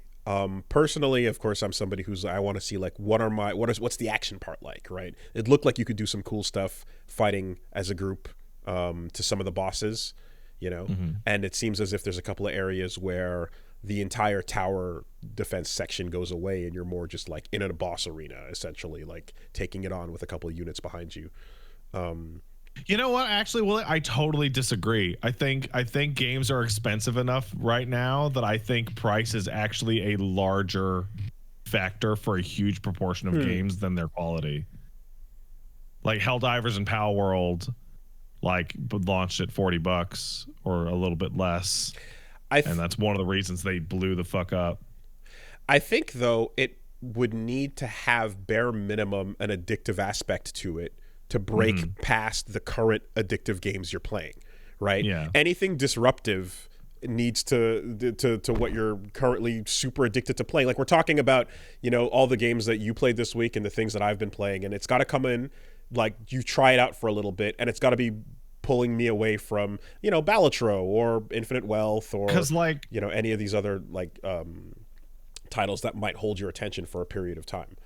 Because like food analogies are like pretty terrible, but I do feel like the one I'm about to make actually does fairly well, which is like there is a nice restaurant in my neighborhood that me and Paige have gone to, and it's nice. And there is a decent local, like not fancy restaurant, similarly placed, like it's the same distance away. And so when you want to go to the nice one, you're like, is the food better? Yes. Is it 4 times as good? Right. Right. And I feel like that metric works for games just fine. And well, so the you brought up Midnight Suns the other day, right? And about how that was secretly good because like people just didn't investigate. But also, I bought it for $20. When people didn't investigate until it was on sale, and then it was discovered, oh wait, this is not at all what we thought this was. Turns out it's really good. That applies when, I guess, that applies when there's something to discover that is good there. If there's nothing to it at all, because all I can think of now, like Helldivers and Power World are in like a really great spot where you can look at full priced games and now you get to go, is this twice as good as Helldivers? Yes, but I just have become like increasingly aware of how much shit pops up on Steam and on the shops on all platforms really every day that just never even remotely enters the discussion. And it's not just like the indie game. Like at first it was just like, oh yeah, there's tons of indies that come and no one really ends up talking about them. Oh, did you see the oh god, what's it called? Potion Quest? No. Is that that lady's game? Chat will fill me in. So EA put like a shit zillion fucking games on Steam this week. Oh, I saw a screenshot of like a list of all things, and it was like EA was like, so like there was a lady who put out her game Potion something. I can't remember the name. Someone in the chat, please go look that up. I couldn't find it. And she put it out, and within like 5 minutes, EA released all of their games and kicked her game right off the front page. God. She had worked on it for like 10 years, and she just was like, it's International Women's Day, and EA just kicked my game off the fucking store page. Because they all got uploaded the same. Yeah. That's... what is the name of it? Potionomics? No, that's a different potion game. Okay. Potion Craft? Is that it? No, it's not Potion Craft either. Okay. Yeah, it is insane how much, like, I don't know, I guess churn almost is the word. It's called Potions: A Curious Tale. Thank you. Just got fucking kicked right off the fucking store. So that's been happening with indies for like a while now. Like there's like 100 things going up at any given morning. Hundreds of things are going up, and like 1 or 2 of them might be pretty fucking solid, but you'll never know. And then that kind of extends into like stuff that's like even getting beyond the indie scope as well, but the price point will at least get people to consider it for us. It's really interesting because like we've opposed to not argued considering about, it at all is what I was going to say. Like criticism versus like product review has been like a thing for games forever. And like movies were like totally like immune from that because almost every movie costs the same, right? And I feel like movies actually got like a way worse deal out of it because it's now at the part where it's like I can't justify going to the movies. It feels like a massive fucking waste. Yeah, it was a $30 ticket to go see Dune. Jesus Christ. It was a $30 ticket. That's Helldivers. So you bet your ass I'm gonna tell that dude to shut the fuck up. Like, please believe. Yeah. So, Canadian dollars, of course, but remember, guys, Canada. Yeah, that's what we're doing. Canada. So, Path of the Goddess. We saw a little bit of that. There's also like, I love a good fucking committed ukiyo-e woodblock style HUD. Where like every time you look at one of the demons, you see its original kind of like ink sumi brush style, artwork and stuff, and how that translates into 3D is always fun to see. And so yeah, this just visually looks gorgeous. All the little tricks of Okami, where flowers are growing out of the ground, except now it's like hands. Yeah, creating like little claws. I love that shit. So Kunitsugami looks pretty fucking beautiful.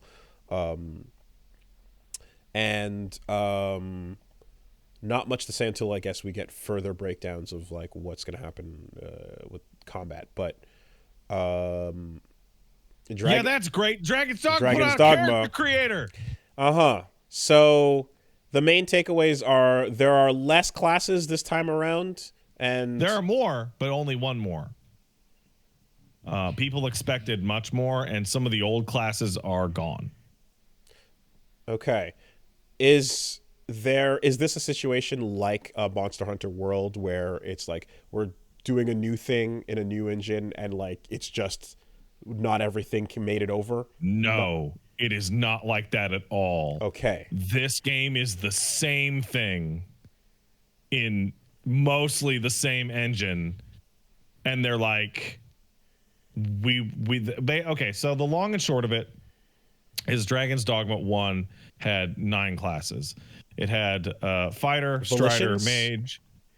They're called vocations, but I'm going to say classes. Vocations, yeah. Okay. They had fighter, strider, mage. Then they had warrior, ranger, and sorcerer. So fighter is sword and board, and then get a big weapon. Strider is daggers and like a bow, but now their bow gets bigger as a ranger. And mage has a little stick. Sorcerer has a bigger stick and loses its healing abilities and gets bigger spells. That kind of thing, like just direct progression, called advanced vocations.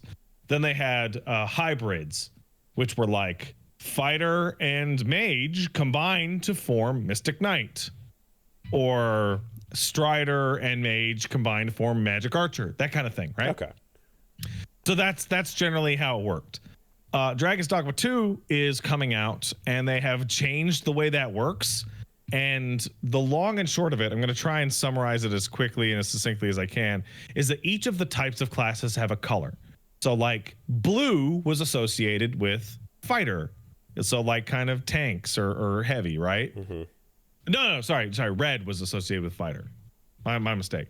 So blue was associated with mage. So when you saw the icon for Mystic Knight, it was half red, half blue to denote that, right? So when they showed off the classes for Dragon's Dogma 2, they showed off one of the base classes. Instead of being blue, red, or yellow, it's green. And also there's an advanced class that's half pink, half purple.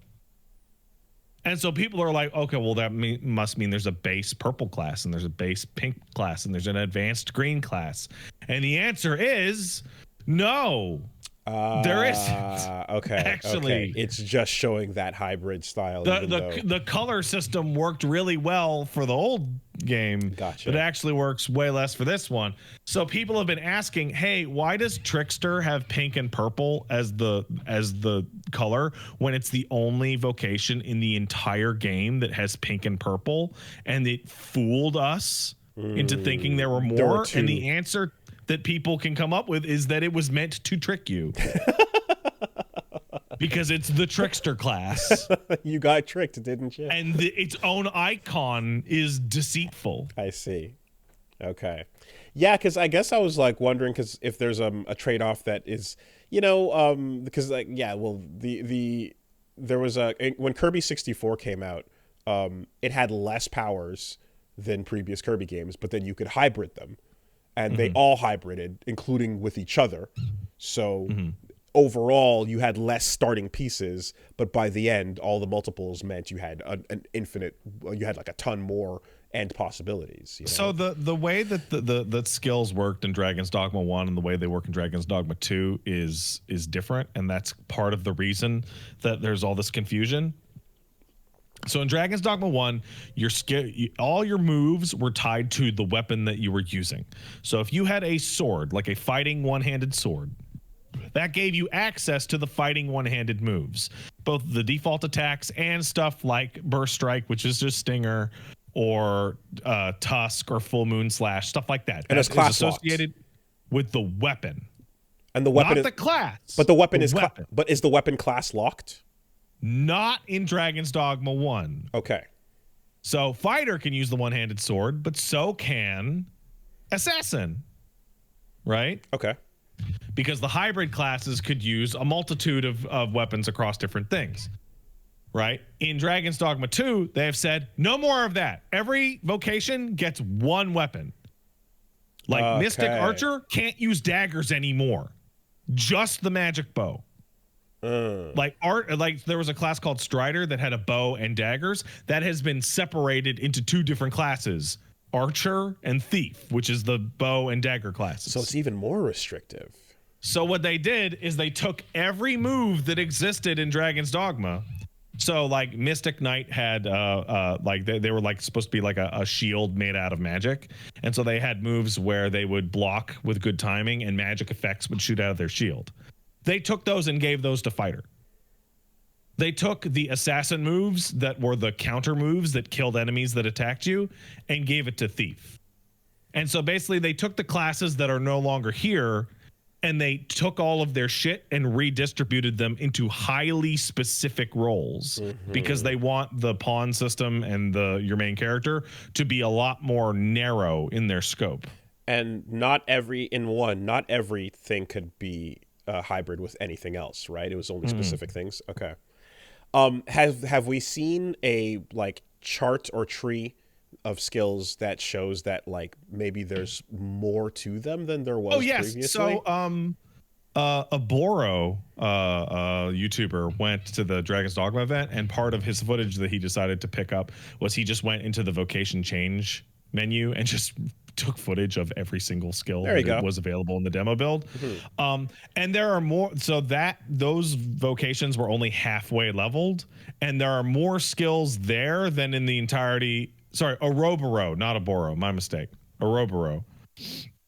There are more skills on that screen than in the entirety of Dragon's Dogma 1, despite the fact that they're only half leveled. Okay, so like the thief class, which is is Strider but with no bow, has all of Strider's old moves and some of Fighter's old moves and all of Assassin's moves together.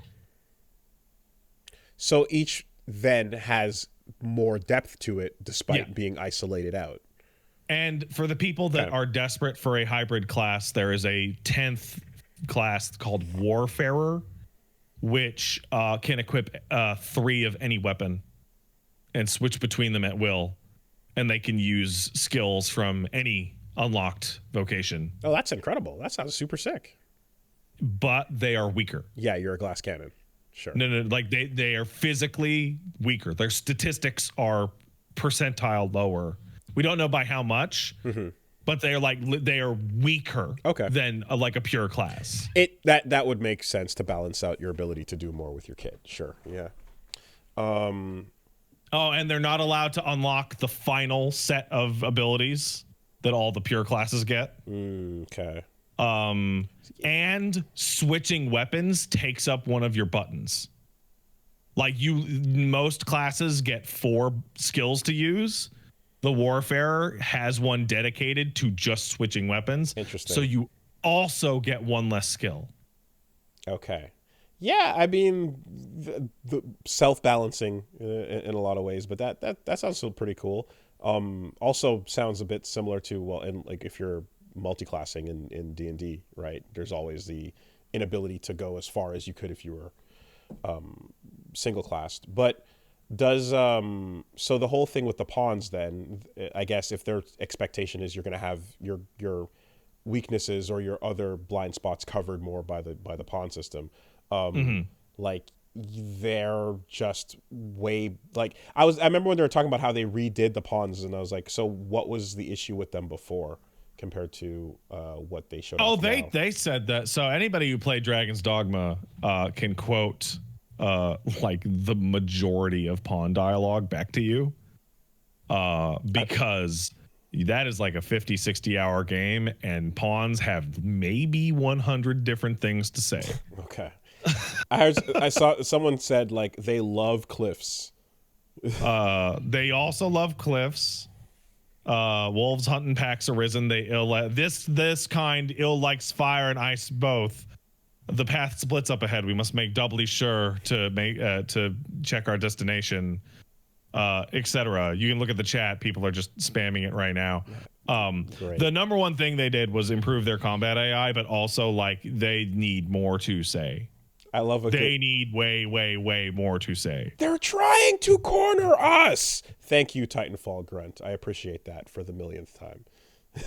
Like, yeah, cool. But in terms of combat, out. Oh my god, it's an incredible character creator. It's amazing. But in terms of combat and their ability to like make up for what you're missing.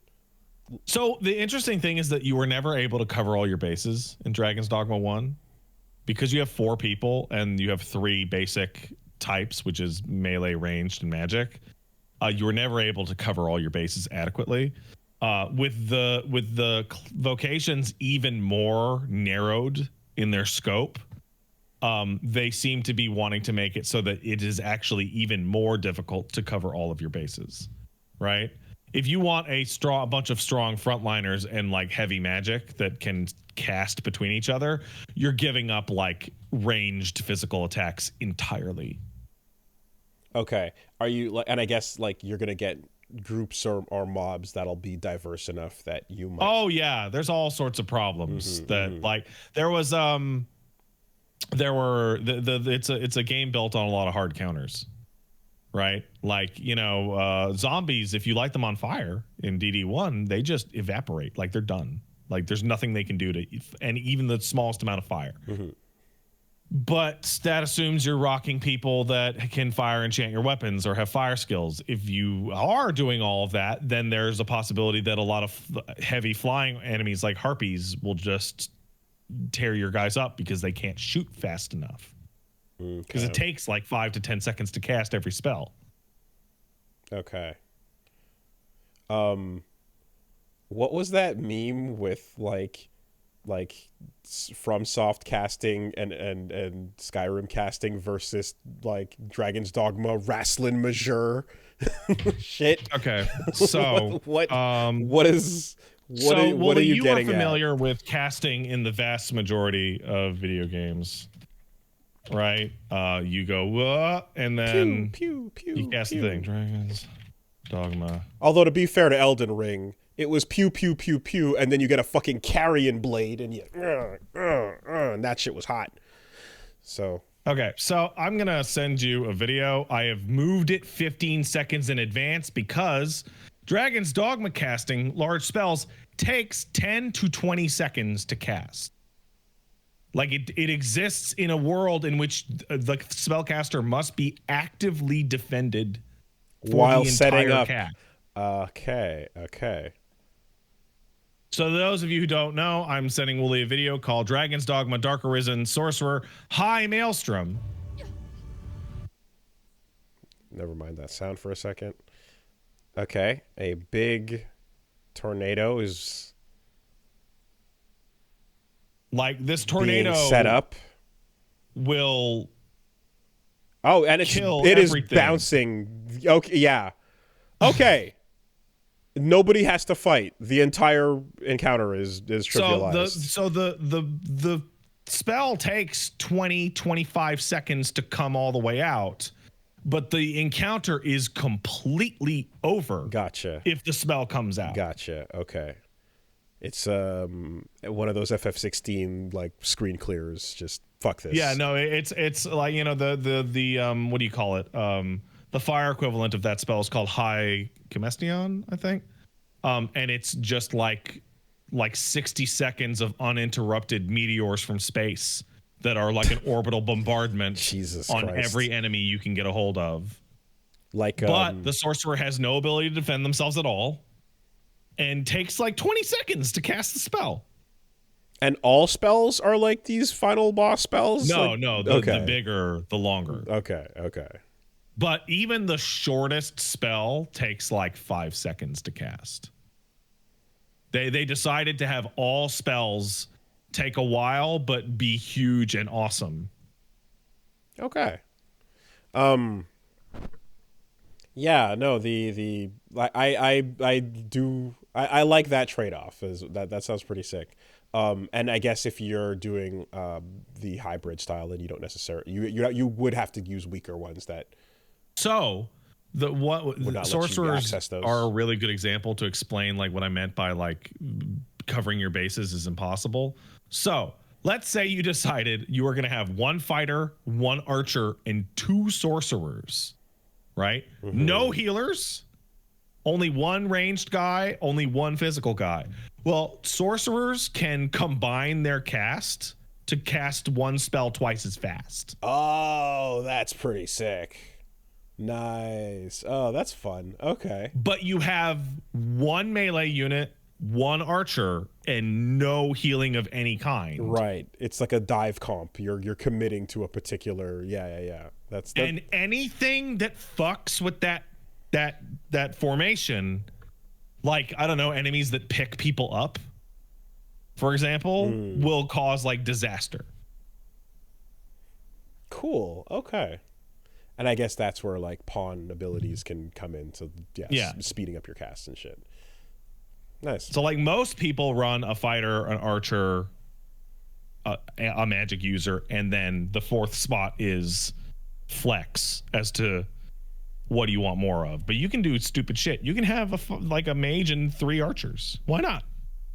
Man, shout outs to fucking cool, stylish, fun spellcasting and spellcasting variety and not like, I mean, God bless the video game, but like, and not just 5 versions of I'm gonna whip a giant dragon head out of my ass and have it vomit on you in different elements. I mean, soul spellcasting is guns. Like, they're firearms. Like there's some legitimately cool stuff in terms of like, you know, incantation variety with, you know, and utility stuff. But yeah, but they're firearms. That's why when we play Bloodborne, they just turn that whole system into shooting a gun. But like the particular flavor of like Dragon Communion that is like, yeah, you're just gonna make a dragon's head vomit on everybody. Like, change the color of the Kool-Aid the dragon drank before, but it's gonna be that, you know? Like, man, that's like there's so much. What about the other potential cool dragon things you should be able to do?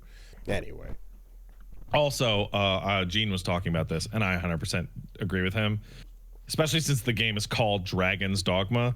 We fight a lot of dragons in video games. This is the play you want to fucking fight a dragon. You fight them in this game. Yeah. It is the best bombastic place to fight a dragon. Okay. Like, there is no question. I thought Grand Sax was pretty cool. Yeah, I'm gonna count some of those Monster Hunter fucking dinosaurs as dragons. I mean, they literally are dragons. Yeah, like that's Nergigante's a fucking dragon. But okay, take this for an example, right? In Dragon's Dogma 1, there's a drake in a clearing next to the thieves' hideout. So I jump on the drake and I start stabbing it in the chest with ice weapons because it hates that. How do I have ice weapons? Well, my mage enchanted my fucking weapons with ice because he knew the drake hates ice. So the dragon flies up into the fucking air while I'm attached to him. Everyone's down there. They can't do nothing. And I'm stabbing, and I'm like, I don't know what to do. I'll just stab. And then my main pawn, which is a ranger, uses Great Gamble, which is they charge for like 60 seconds to fire one arrow, and fires this bolt from heaven and hits it directly in the heart, and it crashes to the ground where everybody starts beating on it. Like that type of party synergy, like action shit has to occur within this system. Whereas in Dark Souls or Elden Ring or even Monster Hunter, it's like you're just kind of beating on a primarily grounded opponent so that acts like a monster in a regular game. That's not how you fight a dragon in Skyrim, then? That's not how that goes down? No, man. No. That sounds pretty cool. Yeah, no, the main thing, again, I from the tutorial that I remember seeing just the, like, oh, there's going to be the Shadow of the Colossus climb on the fucking thing system. And that's a big part of how combat is going to be, I guess, different from other shit, is because you are actively running around on top of the giant beast as if as part of the encounter. So like Dogma 2 has like a new system for knocking things over. So if you have a big ass Cyclops who's like 10, 15 feet tall, and you beat on one of its legs, it might start to get a little bit off balance, and then you can grab its other leg and be like, fucking go nice. over, or have people jump on its back to knock it over. And if it hits its head on the environment, it'll get knocked out for a couple seconds, and you just beat on that fucker. See, that sounds really cool, but it sounds nowhere near as cool as a dragon who just kind of sits on the edge of a cliff and has occasional vulnerability when they lean up, but then for the most part, they're just a set piece floating away from the stage, and then occasionally they swipe up close and wait for you to stand there. I think the best example somebody pointed out is that lighting your own character on fire and then jumping onto a griffin so that you burn their wings bad enough that they can't fly away. Wow. Yeah, okay. Sick. Like there is stuff here, and luckily they'll finish the game this time. Here's hoping. I trust Itsuno. I trust Itsuno when he's excited about a thing. So yeah, sounds fucking sick. Then yeah, that was pretty much the day one. Day two is today, so we'll find. Oh, is something happening?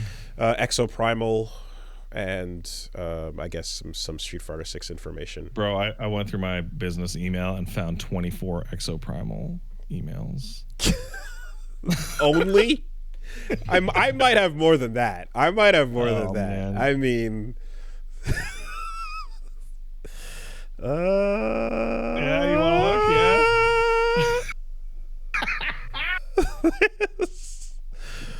There's a lot. Yeah. Anyway, dude, you hear Exoprimals come out? You want access to the final beta of Exoprimal? The final beta of Exoprimal's here. Do you want into the final? You get Capcom creator. You want into the Exoprimal? No, I'm good. Embark on a journey to no, I don't think I will. Oh, I like the one that starts with download code Street Fighter 6 gets Mesozoic with Exoprimal title update too. Like yeah, that's got good. me. I like that. Yeah, That's got me. You had me in the first half. Not gonna lie. Yeah. Slip through the filter. All right. What else is going on? George Kamitami admits to having run out of development funds as usual again on Unicorn Overlord, as they did for 13 Sentinels Aegis Rim. So he was, they did an interview. It was like, hey, so we made Unicorn Overlord, and then we got to the point where we're like, haha, the company has no money. So I just started taking cash out of my bank account. Over the course of 10 years, they had to operate hand to mouth with expenses coming out of pocket as they ran out of development funds again. Yeah. So I guess that's just the way of doing it. You know what might mitigate some of those costs? What's that, Wooly? I suspect that if one was interested in mitigating some of the out-of-pocket expenses, making it available on all platforms might increase the amount of sales and access. But Wooly, it is available on all platforms. It's on the Nintendo Switch, the Xbox Series S and X, and the PlayStation 4 and 5, with retail copies available for the PlayStation 5, Xbox Series X, and the Switch. Oh, so we're good then. Oh, yeah. They covered everything. Dude, there's something they're not saying. Like there's there are 40 people. But like there are 40 people at the studio. And they're broke. So like, but the level, okay, there is some reason. But the level of how much you hate money. Like at this point, I feel like we're missing a piece of the puzzle, that is a superstitious feeling that releasing a Vanillaware game on Steam will result in like infinite sales lost and pirating or something insanely bad and just out of date. I almost feel like is I want Atlas to be like, we will cover a PC port of every game you guys have ever made, and then they put out Vanillaware Collection, and I'll buy it. I'll tell everyone to buy it. Porting a game is expensive. Porting a game properly to PC is something that can easily go wrong, and we've seen that happen many a times in the past. We have. I also don't think Vanillaware is the type of company that has no ability to reach out to people that can make PC ports and negotiate a deal, considering the amount of people that would buy it, the amount of revenue it would make in the end. They should do it. Given the cost of making that port occur. I want it on the PC, so I think they should do it. It feels like it's money left on the table, considering how many people would love to, but do not pick up their games on console otherwise. And if you can port Vanillaware games to PC, you guys call up George and be like, I'll do it. Yeah. Come on. So... This is the type of thing. With what funds? I just said you would need to talk to and partner with probably a PC port publisher. You'd have to talk to a publisher, somebody that would fund and then have a studio that is specifically working on the PC port if you don't have the people in-house to work on it the way others have. Right? Well, I mean, the idea. So Atlas is publishing the game that we're talking about right now, and they interviewed Atlas, and Atlas said, yeah, we would love to put it on PC, but Vanillaware said no. Well, then, so if we sit there and go, with what money? It's like there's with Atlas's money. What the fuck are you like? With Atlas's money that they said they would spend. The reason why the thing being said is a good idea is because it will sell and make the money. You see. You need the money first. Yes. You need that, but from the publisher that is offering the money, then perhaps, mayhaps, maybe the same publisher that also just discovered that PCs exist not too long ago. Bro, Sega Atlas discovered that PCs existed and put out like 17 games on the PC in like 18 months. Don't sit there and defend this nonsense Vanillaware thing that they do with their game. Like, there's no reason that makes sense for it at this point. At this point, like we went from what's a PC to every Like a Dragon game that has existed in English being available on the PC in like a year. Yeah, or we can just sit here. We could just go back to, damn, it sucks that 13 Sentinels is not as popular as it should be. Damn, that's a bummer. Too bad nothing can be done about that. Oh well. Nothing. The fuck are we doing, man?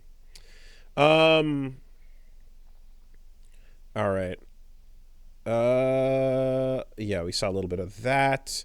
Did you celebrate Mario Day? I did not. Well, you should have, because that was yesterday, March. You know how I celebrated Mario Day? Mm-hmm. I went out to do some errands, and I was wearing my skeleton shirt that says "I can't read" on it. And then a guy on the street went, "Hey man, I love your shirt." And I like, my body just filled with every good chemical. And I went, "Thanks, man. I wish I knew what it said." And he looked at me and he said, "It says I can't read." And I went, "Oh, thanks, man." And he went, "Ah." And I went, "Ah." And it made my fucking day. Good bit. It's not a bit that happened. That was real. I was so excited. See, I ran home to tell Paige, the man asked me about my shirt and I got to pretend I couldn't read. I don't know why I was gearing up for some sort of long-winded dunk on Italians. that just... Are you implying that Italians can't read? How else will they I am not. I'm just saying, I was waiting for the Mario Day tie-in that never came. Oh, right. Okay. Yeah. No. All right. And well, anyway, they'd announce a spin-off of Mario is the movie is coming out next year. They should call that new Super Mario Brothers movie. It's going to be Donkey Kong. They said spin-off. We know there's going to be sequels and shit, and the Zelda thing is another thing. So the way they phrased it here makes me think it's Donkey Kong Country getting its own bit. They set up Diddy right there in the crowd, right? They set up Cranky. It's all there for it. Not impossible that it's like Luigi's Mansion, but I feel like, getting Seth Rogen to do his fucking stoner laugh all the way through another 3 or 4 movies is the way they want to play it.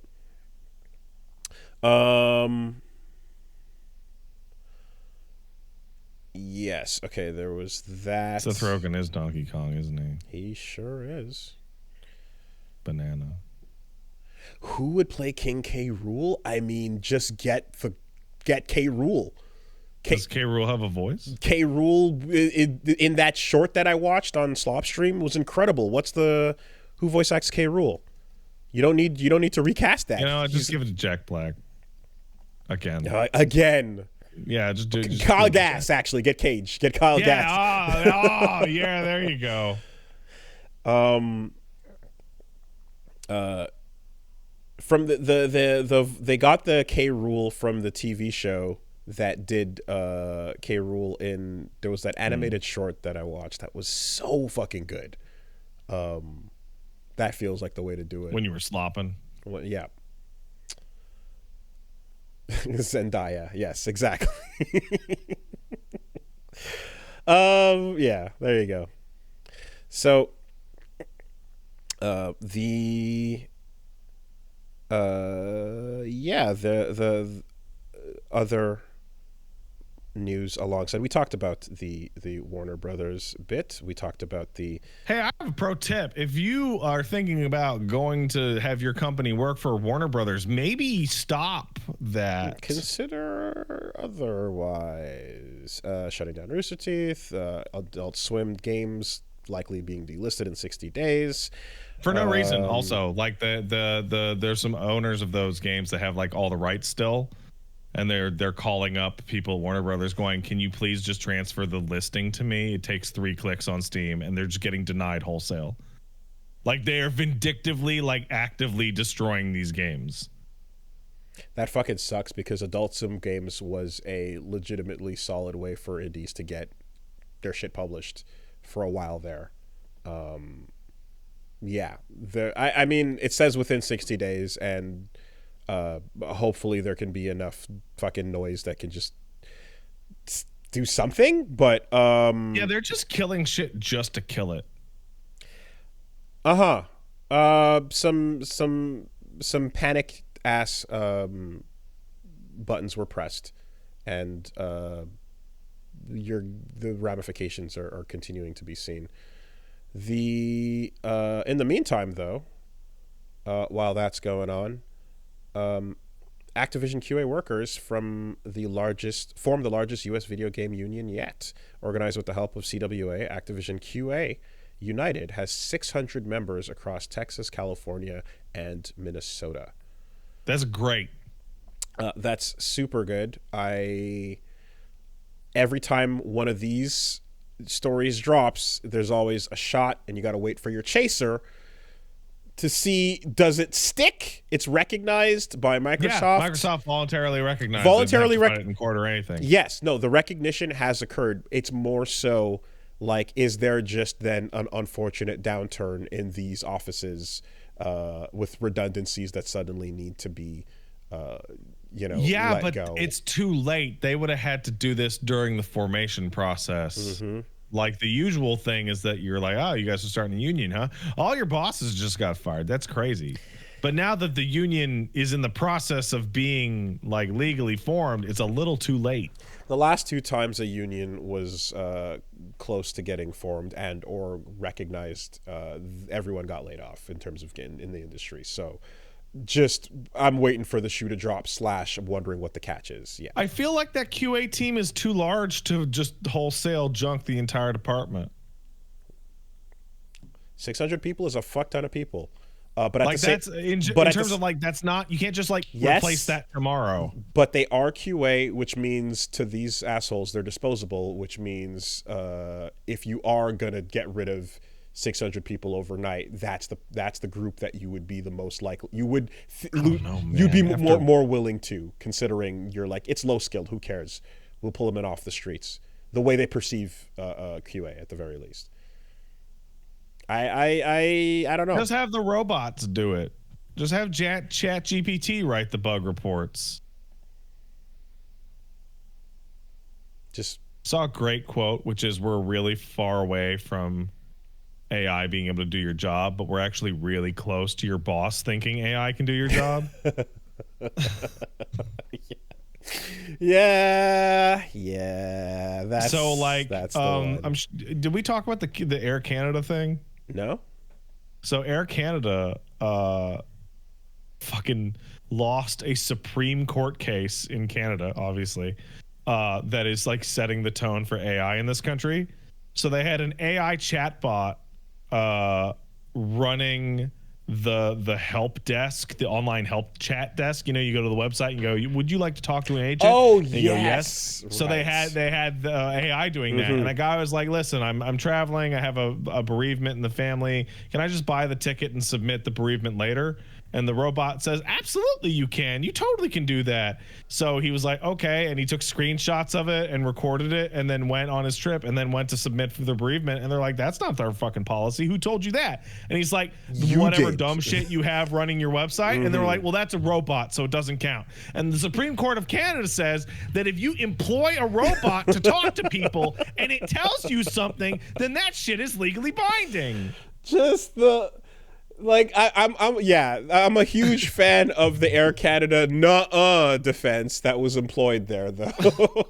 Like, yeah, it's well, like, it's not a real person, so you know anyone that would take it seriously is a fool. Obviously, duh. It's like Walmart and Walmart in the U.S. and Canada are like getting security to like manage like self-checkout. Because people are just stealing at self-checkout. And it's like the whole reason you put self-checkout in was so that you didn't have to pay cashiers. Because cashiers check that you're not just stealing shit by scanning it in themselves. But now you're having to put security to watch the self-checkout? You're losing money now, you idiots! But the security guard at the store, when I worked at the store, cost more than the entire everybody else in the front, because they need the insurance and they need the training to, you know, and they have to get compensated for having homeless people bite them, or, you know, and all that shit. But if you put a mirror at the self-checkout and people see themselves, they're less likely to want to steal because they go, "Man, I'm a handsome shoplifter. I look really cool swiping these batteries." Look how fucking sick it is when I put it right in my jacket, though. Look at that angle. Isn't that sick? Oh, yeah. Oh, fuck yeah. Damn, I rule. Yeah, next time you see yourself on one of those, don't forget. That's what it's there for. Anyway, so yeah, by the way, Air Canada no longer uses a chatbot. Well, just could you imagine the fucking precedent that is, you're fired, you're replaced with a chatbot, and also whatever the chatbot says, we're not responsible for? Oh yeah, because once that ruling came down, it was like, listen, you can trick ChatGPT and OpenAI to saying whatever the fuck you want it to say. So you could get that thing to be like, yes, no, it is policy to give you a blowjob in the parking lot. Absolutely. Right? And then like it's going to go to the Supreme Court of Canada and they're going to be like, well, somebody has to do it. Legally binding. Legally binding. Yep. It's the employing the do anything now method of you had no employee act with the word of law for your company, and so the policy that you put down by accident is accurate now. So Mr. CEO, here is a court provided lipstick and knee pads. You can have a pillow if you prefer. But someone needs to perform, as has been promised. Anyway, speaking of CEOs, hey, what's good old Bobby up to? Well, Bobby! The United States is deciding that it's not acceptable for anyone who's Asian to own TikTok. So they said TikTok is banned in the U.S. unless they sell it to an American. And Mr. Kotick, from mid-air with golden jetpack dynamically posing, catches wind of what's going on over there and redirects with his remaining gasoline his jetpack over to TikTok, showing interest in buying it. Man, if Bobby Kotick buys TikTok, fucking internet, like, GG. That's, please enjoy. I just it's really, not content with a like, $500 million payout, mind you, and fucking off into the sunset. Like, Kotick isn't even the problem. Kotick is like legitimately not even the problem. The issue is that the US wants to be able to control every single form of mass media that exists. They've held on to TV forever, right? But here comes Google, here comes YouTube, Here comes Twitch. Here comes almost everything. And that TikTok, you can see all sorts of things that are politically inconvenient. Well, look, TikTok as it stands currently violates your phone in more ways than any other thing to a ridiculous degree. But, of course it does. But the idea that a Bobby Kotick would take over and somehow not add to that list and somehow not streamline its ability to invade your privacy and make that shit worse is laughable. Is ridiculous. I think the funniest thing is that I see some folks mentioning that like TikTok is legitimately associated with China, and like, yeah, of course it is. And are they stealing a bunch of your data? Absolutely. Along with Facebook and Google and every service that exists on your fucking Apple iPhone or Android. Yeah, my understanding is that the face recognition technology, for example, is used to help the Uyghur tracking software that they're using in the Xinjiang region as one of the things that it does. For example, the main complaint here is that, I mean, China's stealing your data, whereas it should be the good old US of A stealing your data and handing it over to the FBI and the NSA.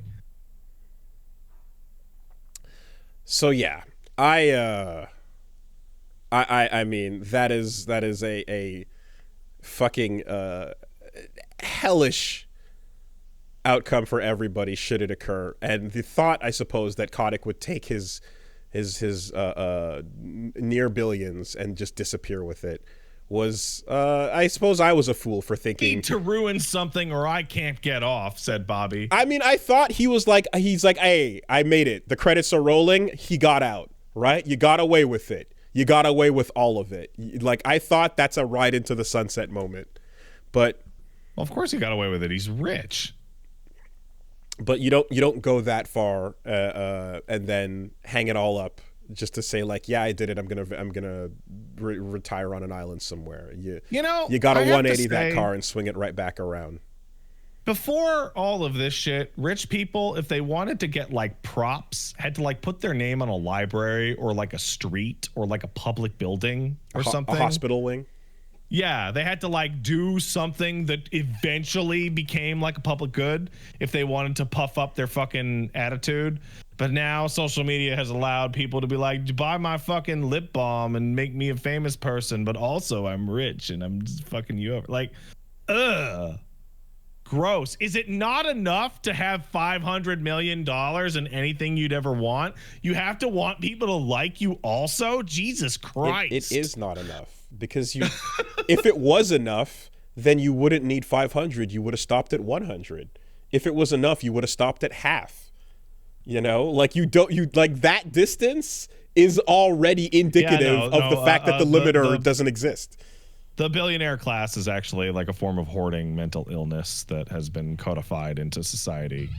It's like a form of like economic narcissism that is intractable because of its rewards. The only difference between grandma who won't throw out her trash and has a house full of pig statues that are spilling out the door and Bobby Kotick is that his hoarding fixation is numbers on a spreadsheet. Yeah, enough of that shit. Apparently, there's Akuma news going on right now. Shut the fuck up. Who gives a shit about the global economy? I need my opiates. The state of the human condition and our economic downturn is fun and all, but shut the fuck up. What's happening with Street Fighter? Marx was wrong. Religion isn't the opiate of the masses. It's Akuma. How about we discuss the dialectical materialism of the Satsui no Hado? I like when I hit the light punch, forward, hard, light kick, hard punch. Okay, what do we got? What's happening? SO6 Akuma what? Damn it, I want to look at it. Where'd it go?